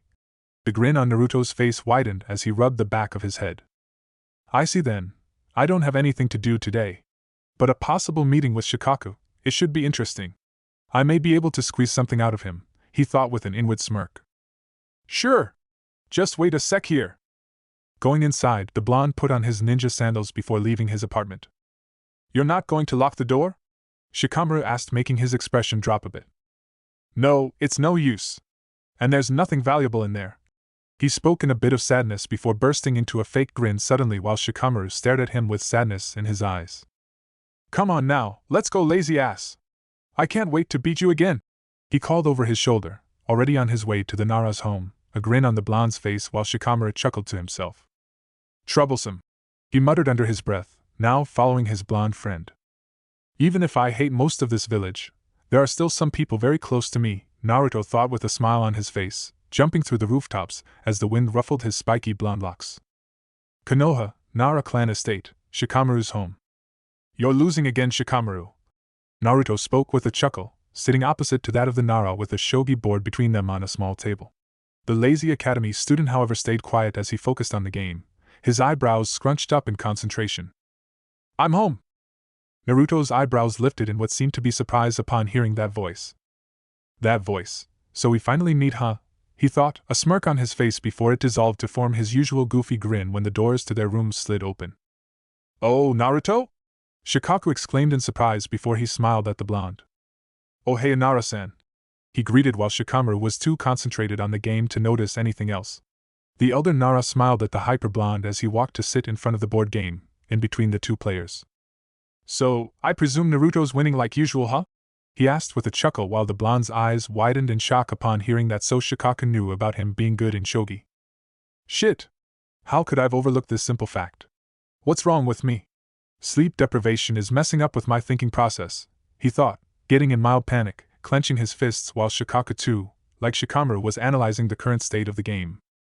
Now that he knows that I was just wearing a mask of being an idiot, his suspicion of me being Kira will only get stronger. I'm sure he already suspects me of being Kira. All this. His eyes inwardly widened in spine-breaking shock as he connected the dots instantly. So that's why Shikamaru rarely comes to my home, and today he came to ask me to play shogi with him, to come with him to his home when he could have just brought the shogi board itself to my apartment. It was all Shikaka's plan. He must have somehow coaxed Shikamaru into bringing me here, the excuse maybe being that he just wanted to see how good I was in this game. And then after some minutes after we had started playing, he comes home as if it was a coincidence. After coming home, he straightaway comes here and sits with us. Clearly this is his plan. But, is the whole Kissy involved in this? I can't imagine Gigi or Kakashi and Ai-sen suspecting me to be Kira.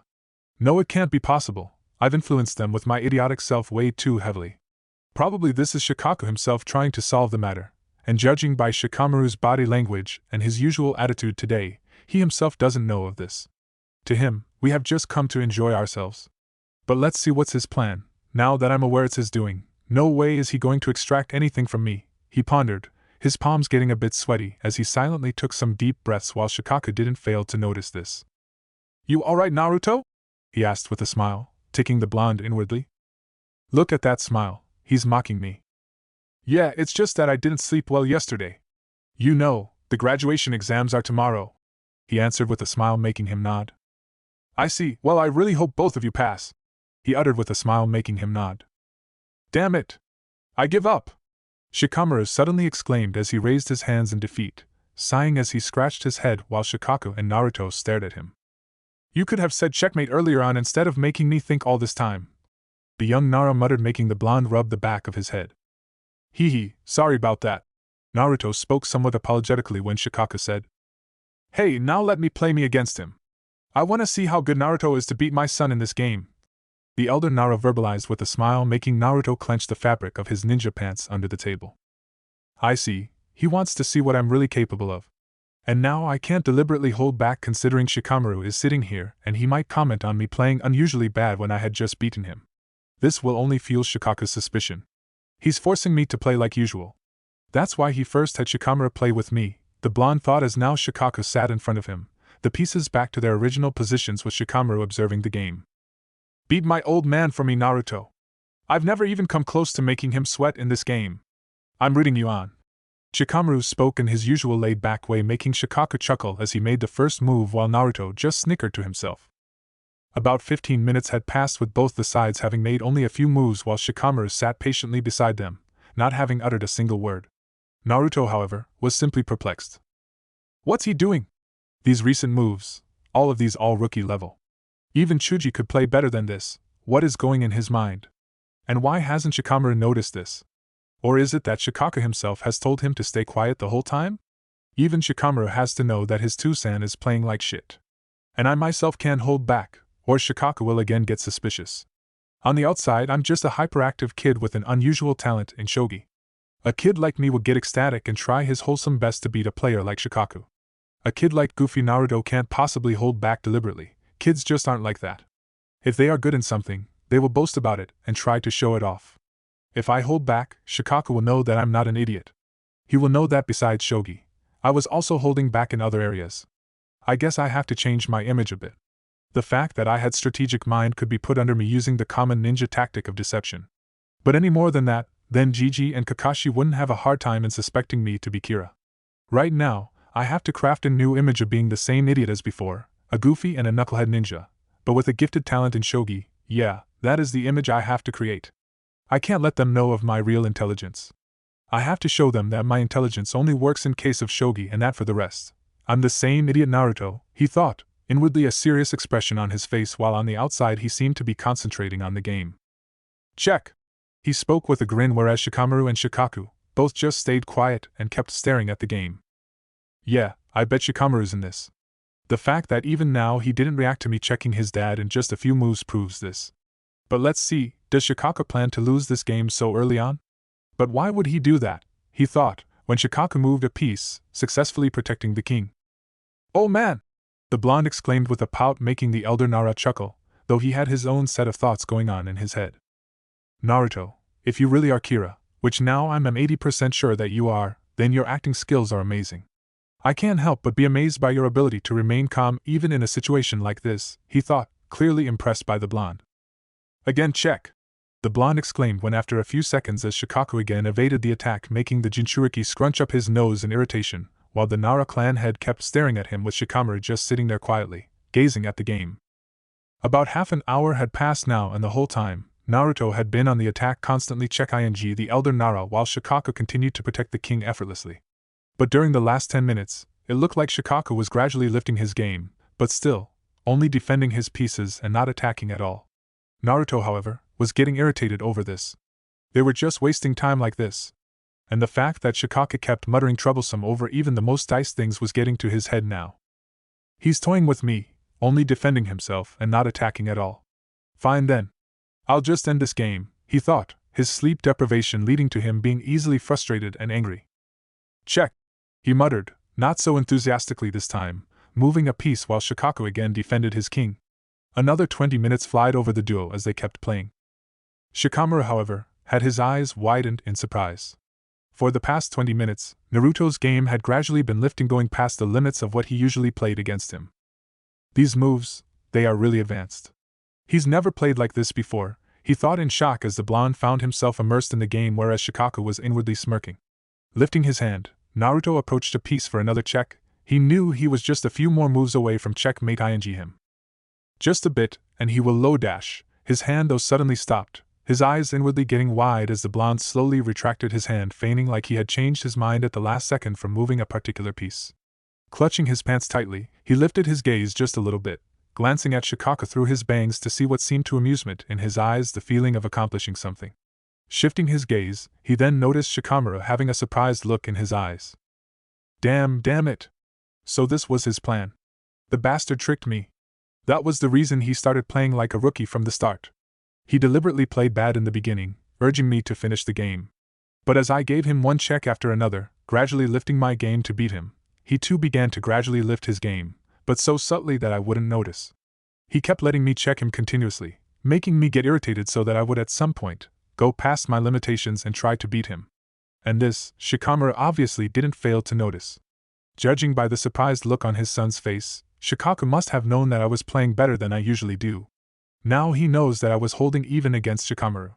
A person giving a player like him head-on competition in shogi, there's no way that person could be a goofy idiot like Naruto. A hyperactive kid like me was never supposed to be good in this game in the first place. And now he probably knows I'm hiding a lot more than a mere talent in a strategic game like shogi, he thought with an inward frown, his palms getting sweaty now while Shikaka gazed at the blonde. I have to lose this game, there's no other choice. But I can't suddenly start playing bad, he will get suspicious. Just like him, I have to gradually drop the level of my game, he thought, thinking up on his next moves. After about another 15 minutes, we find Naruto about to lose the game while Shikaka had a somewhat confused look in his eyes. I think I've seen what I wanted to.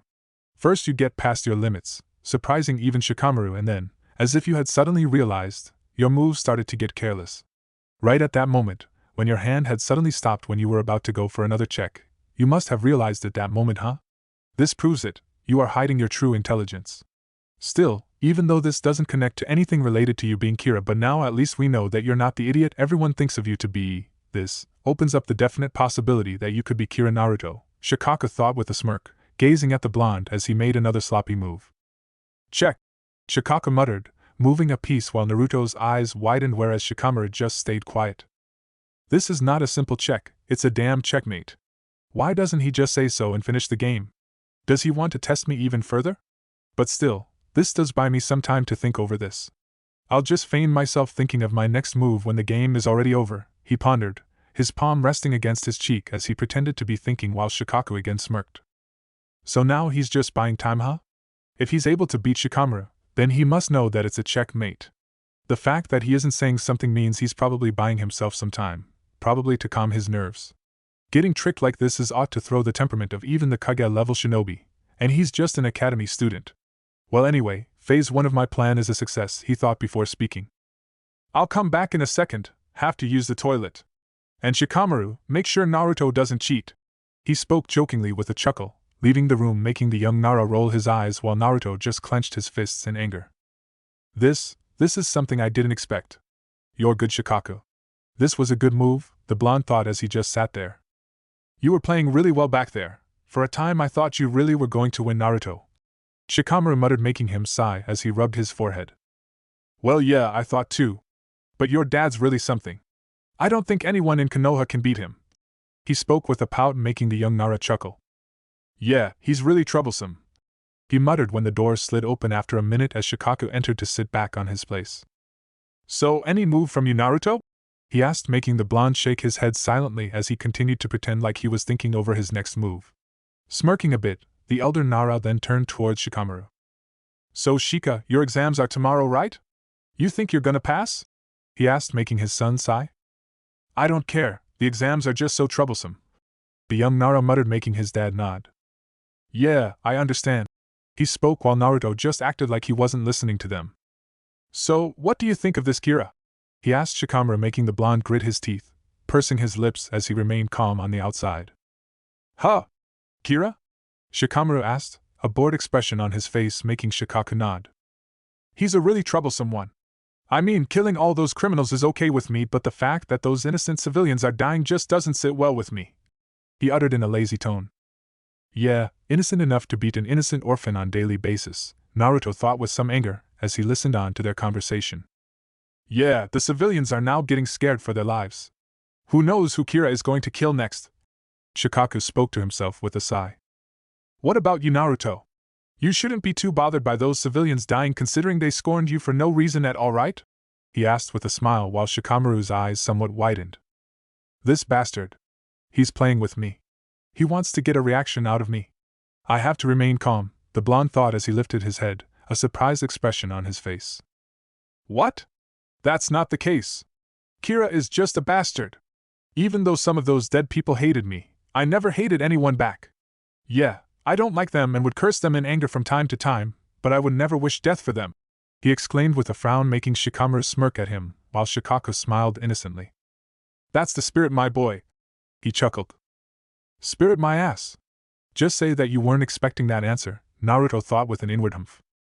Now I'm curious as to what you guys would have done if you were in the investigation in place of me. How would you have tried to approach this case if you only knew that victims of Kira only die of heart attacks? What would you have done, Naruto? He asked, a curious expression on his face as the blonde adopted a thinking pose. So, now you want a possible slip-up from me, huh? Asking me questions like this so that I may speak something which pertains to Kira's actions or his line of thinking. Well, tough luck, I'm not that easy to fool. Well, I would have a Yamanaka read the victim's mind to see if we can see Kira's face before he killed the victim. I mean, Kira has to be present at the site of death to kill anyone, right? He asked with a smile making the young Nara nod while Shikaku stared at him with a serious expression on his face. Well, that's pretty normal. But still, for a kid like Naruto, it is a surprise that he was able to think even this much. Though he ought to know that in every investigation team, a Yamanaka is a must. He's dodging this very carefully, he thought, nodding at the blonde. Well, that's good thinking from you. But what if I told you that Kira doesn't need to be present at the site of death to kill his victims? Then what? In that case, I would go to Ichiraka's and think while eating a bowl of ramen. Ramen boosts my mind, he exclaimed with a goofy grin making Shikamaru sigh in exasperation while Shikaku narrowed his eyes. The whiskered blonde, however, had come to a startling realization just a few seconds away while he was answering Shikaku's questions. T is not Shikaku. After having coming from that pee break, he straightaway started questioning us, talking about Kira. The way he's speaking is completely different than before. Shikaku would never call me, my boy, the only one who calls me that is Ibiki. He's the one who talks like that. Moreover, the main thing is that he hasn't said troublesome even once after coming back when instead before, he had spoken troublesome so many times. It was troublesome this, troublesome that. If I have to bet, I would say that this is Marino Ibiki, he's also a member of Kissy after all.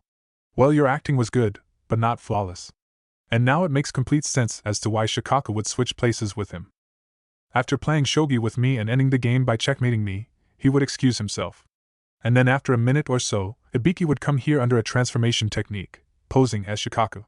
He would then ask us questions casually, as if initiating a conversation with me and Shikamaru when in fact, being the torture and interrogation specialist along with being someone who understands exactly how the human mind works, he would be testing me all the time, watching my body language, my reactions and recording my each word very carefully. And I did partially fell into their trap actually. You are a genius, Shikaku. Just by knowing about the fact that I had beaten Shikamaru in shogi in every game we played, you were able to devise this whole plan. Your plan was good, for a normal criminal that is, however, not good enough for me.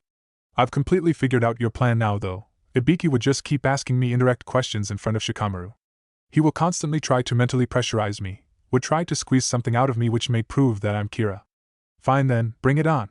I'll show you the experience I've gained from my childhood, he thought with a serious expression when he heard Shikaku speak. Oh Shikamaru, your mother was asking for you in the kitchen. You'd better go and ask her if she needs something. You know how she is, though by now she might be ready to hit us with a frying pan. He chuckled making the young Nara mutter troublesome as he slowly stood up. Fine, I'll go. What does that woman needs now? He asked himself lazily, now walking towards the door. I'll be back in a minute, Naruto. The young Nara called over his shoulder before leaving the room. Right when the doors were slid shut, Shikaku's expression took a 180-degree turn. His smile quickly faded, being replaced by a serious expression as he now stared at the startled blonde with cold eyes. What is he planning now? Naruto thought, clutching his pants tightly as he readied himself for anything. But what he heard next, he wasn't ready for that. He definitely wasn't. Alright Naruto, now I'm going to say this directly. We, members of the Kissy group, know that you're Kira. Chapter 6, Puppetry of Death. I'll be back in a minute Naruto. The young Nara called over his shoulder before leaving the room. Right when the doors were slid shut, Shikaku's expression took a 180 turn. His smile quickly faded, being replaced by a serious expression as he now stared at the startled blonde with cold eyes. What is he planning now? Naruto thought, clutching his pants tightly as he readied himself for anything. But what he heard next, he wasn't ready for that. He definitely wasn't. Alright Naruto, now I'm going to say this directly. We, members of the Kissy group, know that you're Kira.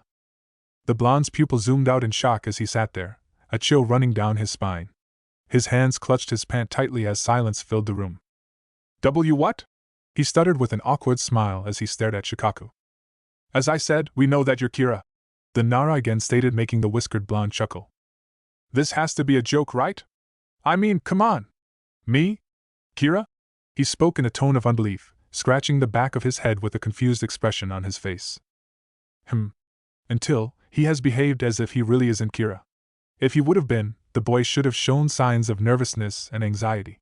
Not once did his eyes widen. Ibiki, under the transformation, thought with a serious expression on his face as he carefully eyed Naruto's each and every single movement. You entered the Hokage's office a week ago, and that's when Kira had also struck.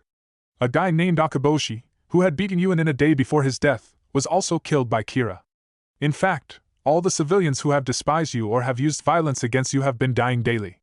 There are more evidences, but it's clear to us that you're Kira, he stated, making Naruto's eyes now widen before his facial features turned into that of anger. What are you talking about? I already told you that I'm not Kira. Me, a 12-year-old academy student, is killing all those people outside there? You've got to be kidding me. He snapped as Ibiki remained unfazed when a sigh escaped his lips. Fine then, I guess you should know the reasons as to how we got to know that you're Kira. I will tell you all the things that we've investigated so far. The torture specialist under the henge said with a grim expression on his face while Naruto's breathing hitched in his throat. Why? Why would you do that? He thought while Ibiki had started to tell him about their investigation from the beginning, telling everything according as to what Inoichi had informed Naruto of. The blonde continued to rack his mind for answers as he stifled a yawn, the exhaustion of not being able to sleep last night getting to him. Even his mind was not working on full gear right now. However, suddenly, as if a bomb had been dropped on him, the world around him stopped as the blonde had understood what was happening here. I see now, this is a good move, Shikaku. An excellent one, he thought with a serious expression inwardly while on the outside, he was feigning surprise over what Ibiki was revealing regarding Kira. You have Ibiki sitting here, watching my body language, my every movement. Even though you guys can't possibly be sure if I'm Kira, you're still stating that in front of me to put me under pressure. Most probably by having Inoichi's mind checked by other Yamanaka. You know that Kira knows everything about what you had investigated until yesterday morning. However, you're having Ibiki change some parts of what you had really investigated. This way, if I'm Kira, I may slip my tongue and correct Ibiki on what had really happened, quite expected of a 12-year-old child actually. But that's gonna work, he contemplated, listening to Ibiki with widened eyes. So after asking the hospital staff, we came back to the Hokage's tower to check the staff's memories when we... And he continued to speak while the blonde remained calm, acting as if hadn't known this before and was listening to this for the first time. And then yesterday, we found a blank in Inoichi's memories. Then we had devised a plan to counter Kira's ability of controlling us. Ibiki uttered with a grave expression, watching Naruto like a hawk who sat there calmly. Oh, so considering that Kira knows of your investigation until the day before yesterday, now you can possibly change the parts of your investigation and tell me the fake ones, since if I'm Kira, I don't really know what happened after Friday, he thought. Whoa, so you mean to tell me that Kira had controlled Ino's dad on Friday, the day Kissy was formed? Wow! This Kira bastard sure is fast! Naruto exclaimed with an impressed on his face while Ibiki involuntarily clenched his fist. What's going on? He's perfectly reacting like a normal person who doesn't know what we have investigated so far. Could it be that Shikaku's wrong? But still, I wouldn't be surprised if the boy has developed some acting skills while living on the streets. So afterwards, we have now top-class Anbu following our movements all the time. The torture specialist continued to speak while this line caught Naruto's attention. According to what I got to know about the investigation from Inoichi, Shikako already knows that Kira needs his victims' personal information to control or kill them. So then, why would Shikako or any other member of the Kissy would have these high-class famous Anbu trailing them?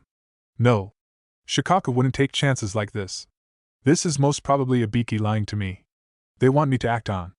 Shikako now would probably expect me to try to steal the Anbu's files from Hokage's tower, since the files regarding the famous and elite Anbu are quite easy to find, and some other people, like those two old farts who they call elders, know about them. So Kissy would probably count on me on trying to control those Anbu first, so that Inoichi would find a blank in their memories, and then me trying to control the members of Kissy afterwards. Well, guess what? I can play this game too. Huh! That's stupid! Why have elite and famous Anbu follow you, whose identity Kira probably already knows, since he did have access to some secret files in the Hokage's tower a week ago, instead of some newly formed ones whose identity no one knows? He asked in confusion, making Ibiki's eyes widen in surprise while the blonde inwardly smirked. Caught you off guard, Ibiki-san, he thought, staring at the Tokubetsu Jounin in confusion. This boy, he can't be Kira. What he said just now, if he was Kira, he never would have said that. We already are using the newly appointed Anbu to trail us. But Kira doesn't know this, and even if he did, he wouldn't have advised us of a better way to counter him. Instead, he would have just listened on. Even if Naruto's a great actor, he's not foolish enough to do this to himself, he thought, now beginning to believe that Naruto couldn't be Kira. Ha! It's so easy to catch you off guard. Just do something you don't expect, something really unpredictable, something suicidal, and you're caught off guard. He's probably thinking that how I couldn't be Kira right now. This is just too easy. You have to do much better than that, Ibiki-san. I may not completely understand how a normal human mind works like you, but I'm not a normal human, and I do completely understand how your mind works, the blonde Jinchuriki thought with an inward smirk. However, this is a good move from them. Telling me of what they have decided to do afterwards to counter Kira. It was a well-thought move. Now if Kira, me, acts according to this new information, then I'm busted. This makes them immune to any future Kira's attempts to read their mind, he thought, a sigh escaping his lips as his inward expression turned into that of a grave one. An excellent move indeed. Now I can't possibly control any member of Kira effectively. Even if I do control them and make them somehow indirectly do the work for me, the Anbu would inform the Kissy, and they would come to know that Kira knows that Anbu is keeping a watch on them. And besides Kissy, now only I know that there are Anbu trailing them, so immediately I would be busted. And based on what Ibiki has told me, if I try to get the Anbu files from Hokage's office, no, they are probably ready for that. From now on, controlling any member of Kissy is most probably out of the picture. From now on, I can only guess about their investigation. However, there is a possible loophole in this, but I think I don't need to resort to that. You caught it. I guess you really are not the knucklehead idiot everyone thinks of you. I wonder how much you're hiding, Naruto, Ibiki stated, making the blonde narrow his eyes. We never assigned elite Anbu in the first place. It was just to test you. The Anbu watching me right now and the other ones are all newly appointed ones, but they are really capable. Fuck you, Ibiki. Now you have told me this too. I can't possibly get my hands on any type of Anbu files now. The fact that Ibiki's so confidently revealing their real plan means that Kissy is ready for all the consequences. And according to them, I'm Kira. So Kira may possibly use a fact in my actions that only Kissy and me are supposed to know, and thus I'll get busted. I have to be very careful from now on. I can't possibly act on anything that Ibiki has told me regarding their actions yesterday.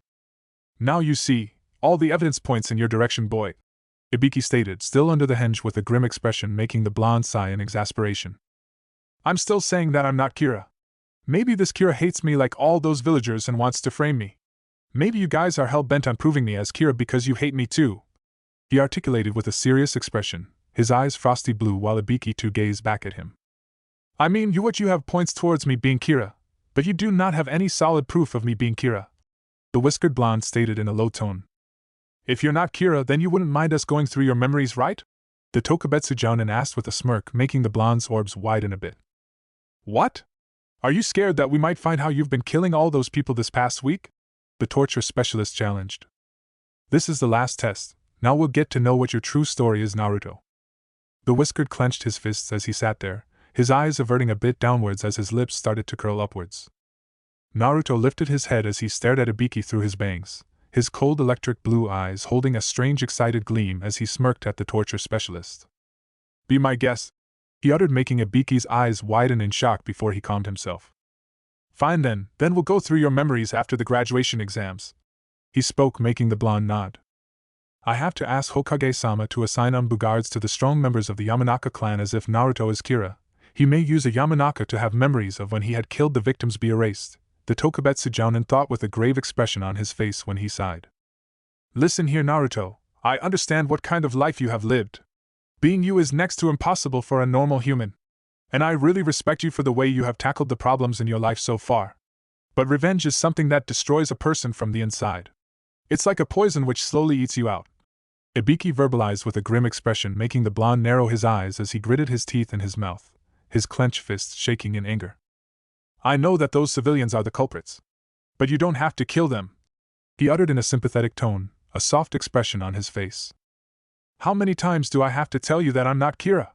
Naruto growled with an angry expression, while Ibiki smirked inwardly. Just a little more. You don't even have to admit to us that you're Kira, and we wouldn't try to catch you or punish you for your crimes so far if you stop killing people from now on, whether they be criminals or not, the Jounin said with his facial features relaxed while Naruto bit the inside of his mouth harshly, desperately trying to control himself. The blonde spat slowly, each word like a venom as he glared at the Tokubetsu Jounin with cold eyes, filled with rage and malice. Then why are you getting so angry? Is it because that you don't like me calling those civilians innocent when they had beaten you since you were thrown out of the orphanage? Is it because that I'm showing you pity? Is it because here I am, preaching you like I know your life and doesn't understand the pain you've went through? Is it because I cannot understand your pain, Uzumaki Naruto? Is it because I can't understand your justice? He continued to question, his voice getting louder while the blonde had his head lowered, his eyes being shadowed by his bangs. Shut up, Naruto calmly stated, his voice demonic, while Ibiki's eyes widened when he felt the foul aura being emitted out of the blonde. Naruto lifted his head while the Jounin's breathing hitched in his throat as he found himself staring into crimson orbs with a thin black slit in them, filled with bloodlust, hate, and malice. He found himself paralyzed by the killer intent that Naruto was unconsciously releasing in his anger-filled state. Calm down, Naruto. Somehow he found the strength to speak without a stutter as Naruto slowly stood up, turning his head as he stared at the door. Without saying anything, the whiskered blonde started to walk towards the door while an inaudible sigh of relief escaped Ibiki's lips. I can't believe I just saw Kyuubi in those eyes. We have to be careful of not bringing this subject in front of Naruto again. But the fact that he got angry at my questions indicates that he hates the villagers. It's like he was acting all along, pretending like he didn't get affected by their actions, their glares. He was fooling all of us all along, Ibiki pondered when he turned his head upon hearing the sound of the door being slid open. It's a pity that the guy who completely understands how humans' mind work cannot understand me. Naruto spoke in a low tone, making Ibiki's eyes widen in shock. He knew it was me all along. By the way, based on what you've told me so far, I think it's obvious that you try on selling different newspapers featuring different criminals to different districts of Konoha. Since Kira requires the victim's personal information, newspapers are probably the best source of information for him. The one who dies corresponding to the newspaper in which he was published will tell you the district from where Kira is operating. He spoke quietly, making Ibiki's eyes widen in shock. We were about to do the same thing on Tuesday. But why would he advise us to do that if he really is Kira? Damn it. It's so darn confusing. Sometimes it looks like as if he really is Kira, but sometimes he looks like an ordinary ninja using deception to hide his talents. I don't think we can deduce anything from what happened today, Ibiki thought in frustration as he stared at the blonde's back. Oh, tell Shikamaru that I had to do something important. By the way, I really enjoyed this conversation with you, he stated in a bitter sarcastic tone before leaving. Damn. All that work and we only soused in further confusing ourselves. But at least we know that he's not the idiot everyone thinks him to be. Konoha, Naruto's apartment, several minutes later. Damn you! The blonde roared in anger as he punched the wall, a pissed-off expression on his face. How dare they? Naruto growled in a low tone as he tried to calm himself. How dare they preach me like that? They think that they know everything. They think that they understand my pain, huh? Even after witnessing what those bastard civilians have been doing to me, they still have the galls to make me understand that revenge is not everything.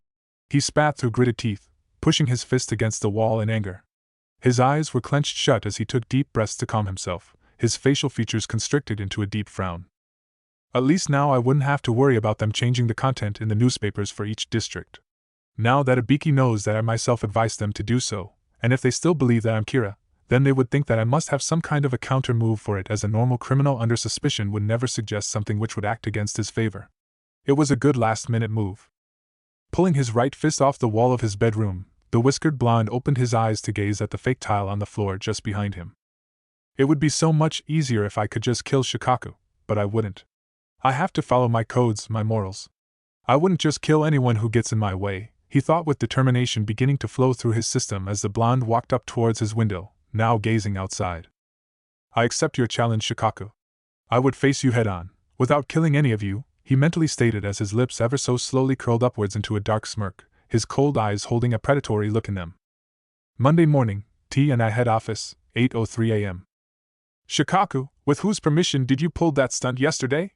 Hiruzen asked in a low tone, his voice holding an underlying tone of anger while Kakashi too had his eyes narrowed. It was clear that both the Hokage and the Sharingan user were unhappy with this. Hokage-sama, I know that I disobeyed your orders. But believe me that whatever I did yesterday was aimed for the better of the village. Shikaku spoke with a sigh when Ibiki stepped in while Inoichi stood silently, having already checked the memories of each of the members for any possible blanks.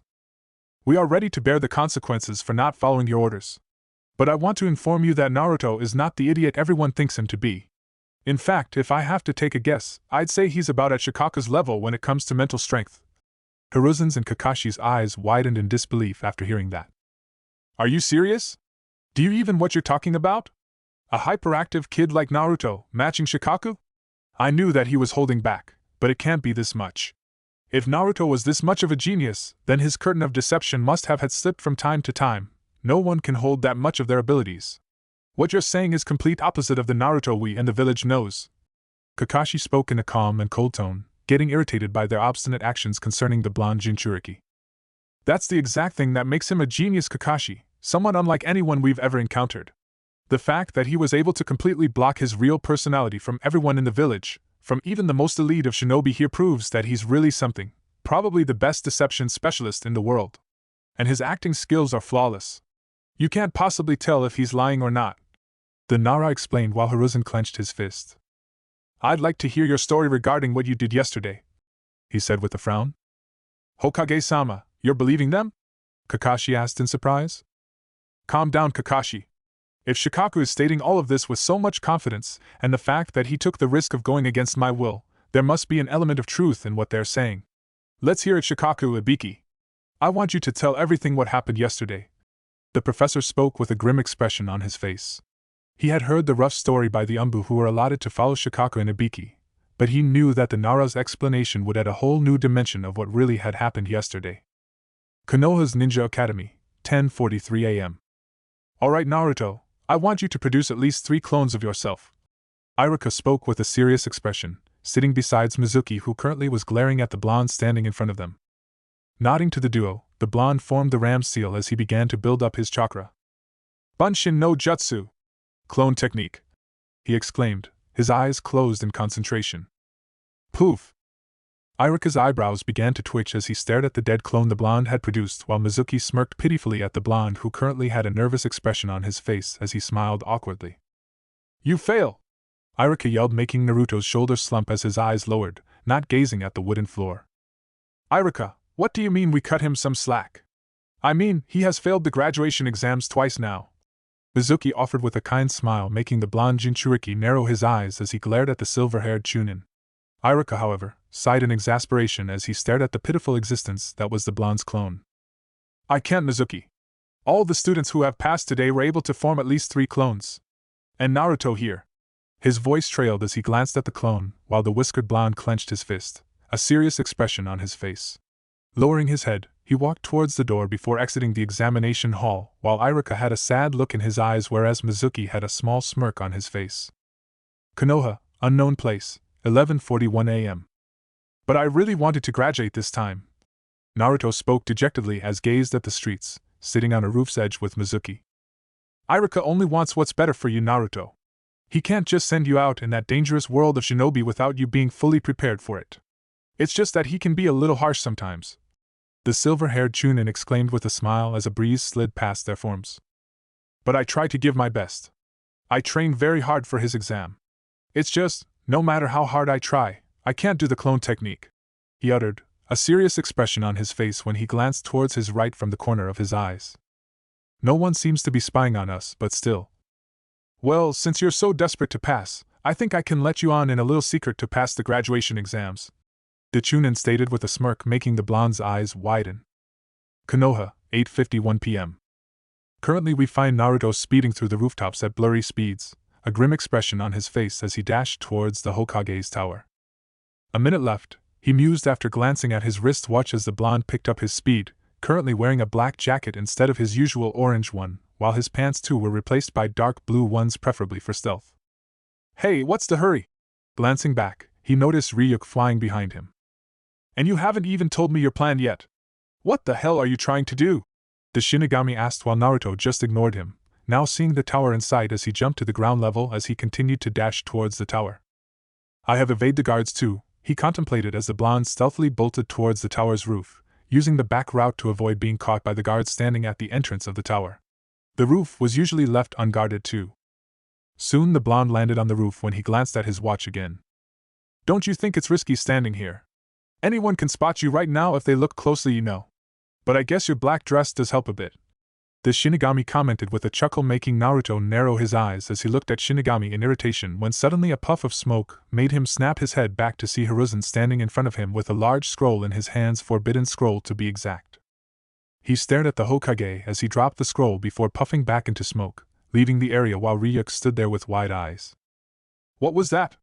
You controlled this old man? I thought you said that you wouldn't control him. Ryuk spoke in a confused tone while Naruto slung the forbidden scroll on his back. Ignoring the Shinigami, he jumped off the roof going towards the stairs which would lead him to the forests on the cliff up there, behind the Hokage's monument. Several hours later, 11:19 p.m., forests behind the Hokage's monument. Found you! Iruka exclaimed as he landed on the ground in front of the sitting blonde, who currently was panting in exhaustion. Eehee, you found me this time too, sensei, Naruto uttered with a sheepish grin on his face while the frown on Iruka's face deepened. You've really crossed the line this time, Naruto. Do you have any idea what you've done this time? The Chunin verbalized, reprimanding the whiskered blonde whose expression turned into that of confusion. What are you talking about? Mizuki-sensei told me that if I could successfully steal the forbidden scroll and learn a jutsu from it, then I would pass the test, the blonde said, making Iruka's eyes widen. Mizuki? Yeah. And I even managed to learn TW1 jutsu here from the scroll, he exclaimed in excitement, further shocking the Chunin standing in front of him. Naruto's eyes, however, suddenly widened. Whoosh! Watch out! The blonde yelled while he lunged towards his sensei, pushing him to the ground as several shurikens sliced through the thin air, where Iruka was standing just a second ago, to embed themselves into a tree's bark. Wow! For a dead last, you sure have impressive reflexes, you demon! The duo stood up while Iruka's eyes narrowed in realization. So it was your plan all along, huh? Iruka yelled in a heated tone as he glared at the silver-haired Chunin who had a smirk on his face while Naruto was gazing at Mizuki with wide eyes. Hey, what's going on here? He questioned in a confounded tone, clenching his fists while Iruka put an arm in front of Naruto in a defensive way, a serious expression on his face. You were tricked by Mizuki, there's no other way of passing the exams. He lied to you. The Chunin spoke gravely, making the whiskered blonde narrow his eyes as he glared at Mizuki, clenching his fists. You don't have to glare at me like that. I think you should direct all that hate towards the villagers, Naruto. What I lied to you today is nothing in compared to the huge lie that the village has been telling you all along your life. Mizuki uttered loudly with a staid look on his face, currently crouched on a high branch in front of the duo, while Iruka's eyes widened horror. Don't you dare, Mizuki! He warned while the silver-haired Chunin just ignored him. Don't you ever wonder as to why they hate you so much? Why you were always alone, ignored like you didn't even exist? Mizuki completed, dodging some kunai thrown by Iruka in the process. What secret? Naruto asked with a serious expression on his face as Mizuki's lips curled into a dark smirk, while Iruka gritted his teeth in anger. 13 years ago dash. No, Mizuki! Sensei! Iruka's eyes widened when he heard Naruto scream at him as he snapped his head towards the blonde. I want to hear why everyone hates me. It's time I know the truth. Don't you dare stop, Mizuki-sensei! The blonde Jinchuriki growled, making the Chunin's eyes widen while Mizuki's eyebrows lifted in amusement as he sneakily untied the Fuma shuriken on his back. Naruto, you don't understand. It's for your own dash. Iruka stopped speaking abruptly when he felt the cold metal of the kunai against his neck, his eyes widening in shock. It's time I know everything. And I wouldn't stand for anyone interfering in this, not even you, sensei. Whatever Mizuki-sensei says, I can handle it. I'm not the idiot kid you think I am. the blonde whispered in the Chunin's ears, his cold voice sending chills down Irika's spine as he stood there stunned. A shadow clone, he thought in disbelief, now staring at the real Naruto who was standing a meter beside him, from the corner of his eyes while a clone was standing behind his crouched form with a kunai. Seems like he's quite eager to know the dirty secret, huh, Irika? Mizuki said with an amused chuckle while Irika gritted his teeth. Alright Naruto, listen here. You about the old story of Yondaime killing the Kyuubi 13 years ago, right? Well, the textbooks lied to the students of your generation. The truth is that. The silver-haired Chunin trailed, a smirk on his face while Irika closed his eyes. The truth is that the Yondaime Hokage couldn't kill a tailed beast like Kyuubi. So instead, he sealed the beast in an orphan. An orphan who would be hated by the villagers, an orphan condemned to a life of misery and suffering. And that orphan is me? Naruto stuttered, his eyes widening while Mizuki smirked. Take a wild guess, demon! He exclaimed, making the blonde lower his head, his fists shaking while Irika just stayed quiet. Poof! The shadow clone dispelled as the blonde slowly fell to his knees, his eyes shadowed by his bangs when Irika rushed towards him. Naruto! Have to duck at the last moment. Squelch! Sensei? Naruto stammered as he stared wide-eyed at the Chunin above him, blood dripping down Irika's chin as he coughed lightly. Mizuki's eyes were widened too as stared at his fellow Chunin's back, the Fuma shuriken embedded in his flesh. Shit! Why did he have to jump in? I was going to dodge anyway. And Naruto? Irika coughed as he supported himself by his arms while the blonde continued to stare at the Chunin with wide eyes. Why? Why did you? He asked, flabbergasted by the actions of the Chunin above him. I know how you feel, being lonely and having no parents to take care of you. Believe me, I know the feeling. He muttered, his eyes soft while Naruto's eyes narrowed as he glared at Irika. You know nothing! He snapped back as Irika closed his eyes. I know. I do not know what you endured, but I know some part of it. I know it hurts, Naruto, but please don't ever consider yourself lower than all those villagers. The fact that you endured so much and are still sane, it makes you special. He murmured, making the blonde's eyes widen as he listened quietly while Mizuki too stood there quietly, a frown on his face. Don't ever think that you're a demon, and there are people that care for you.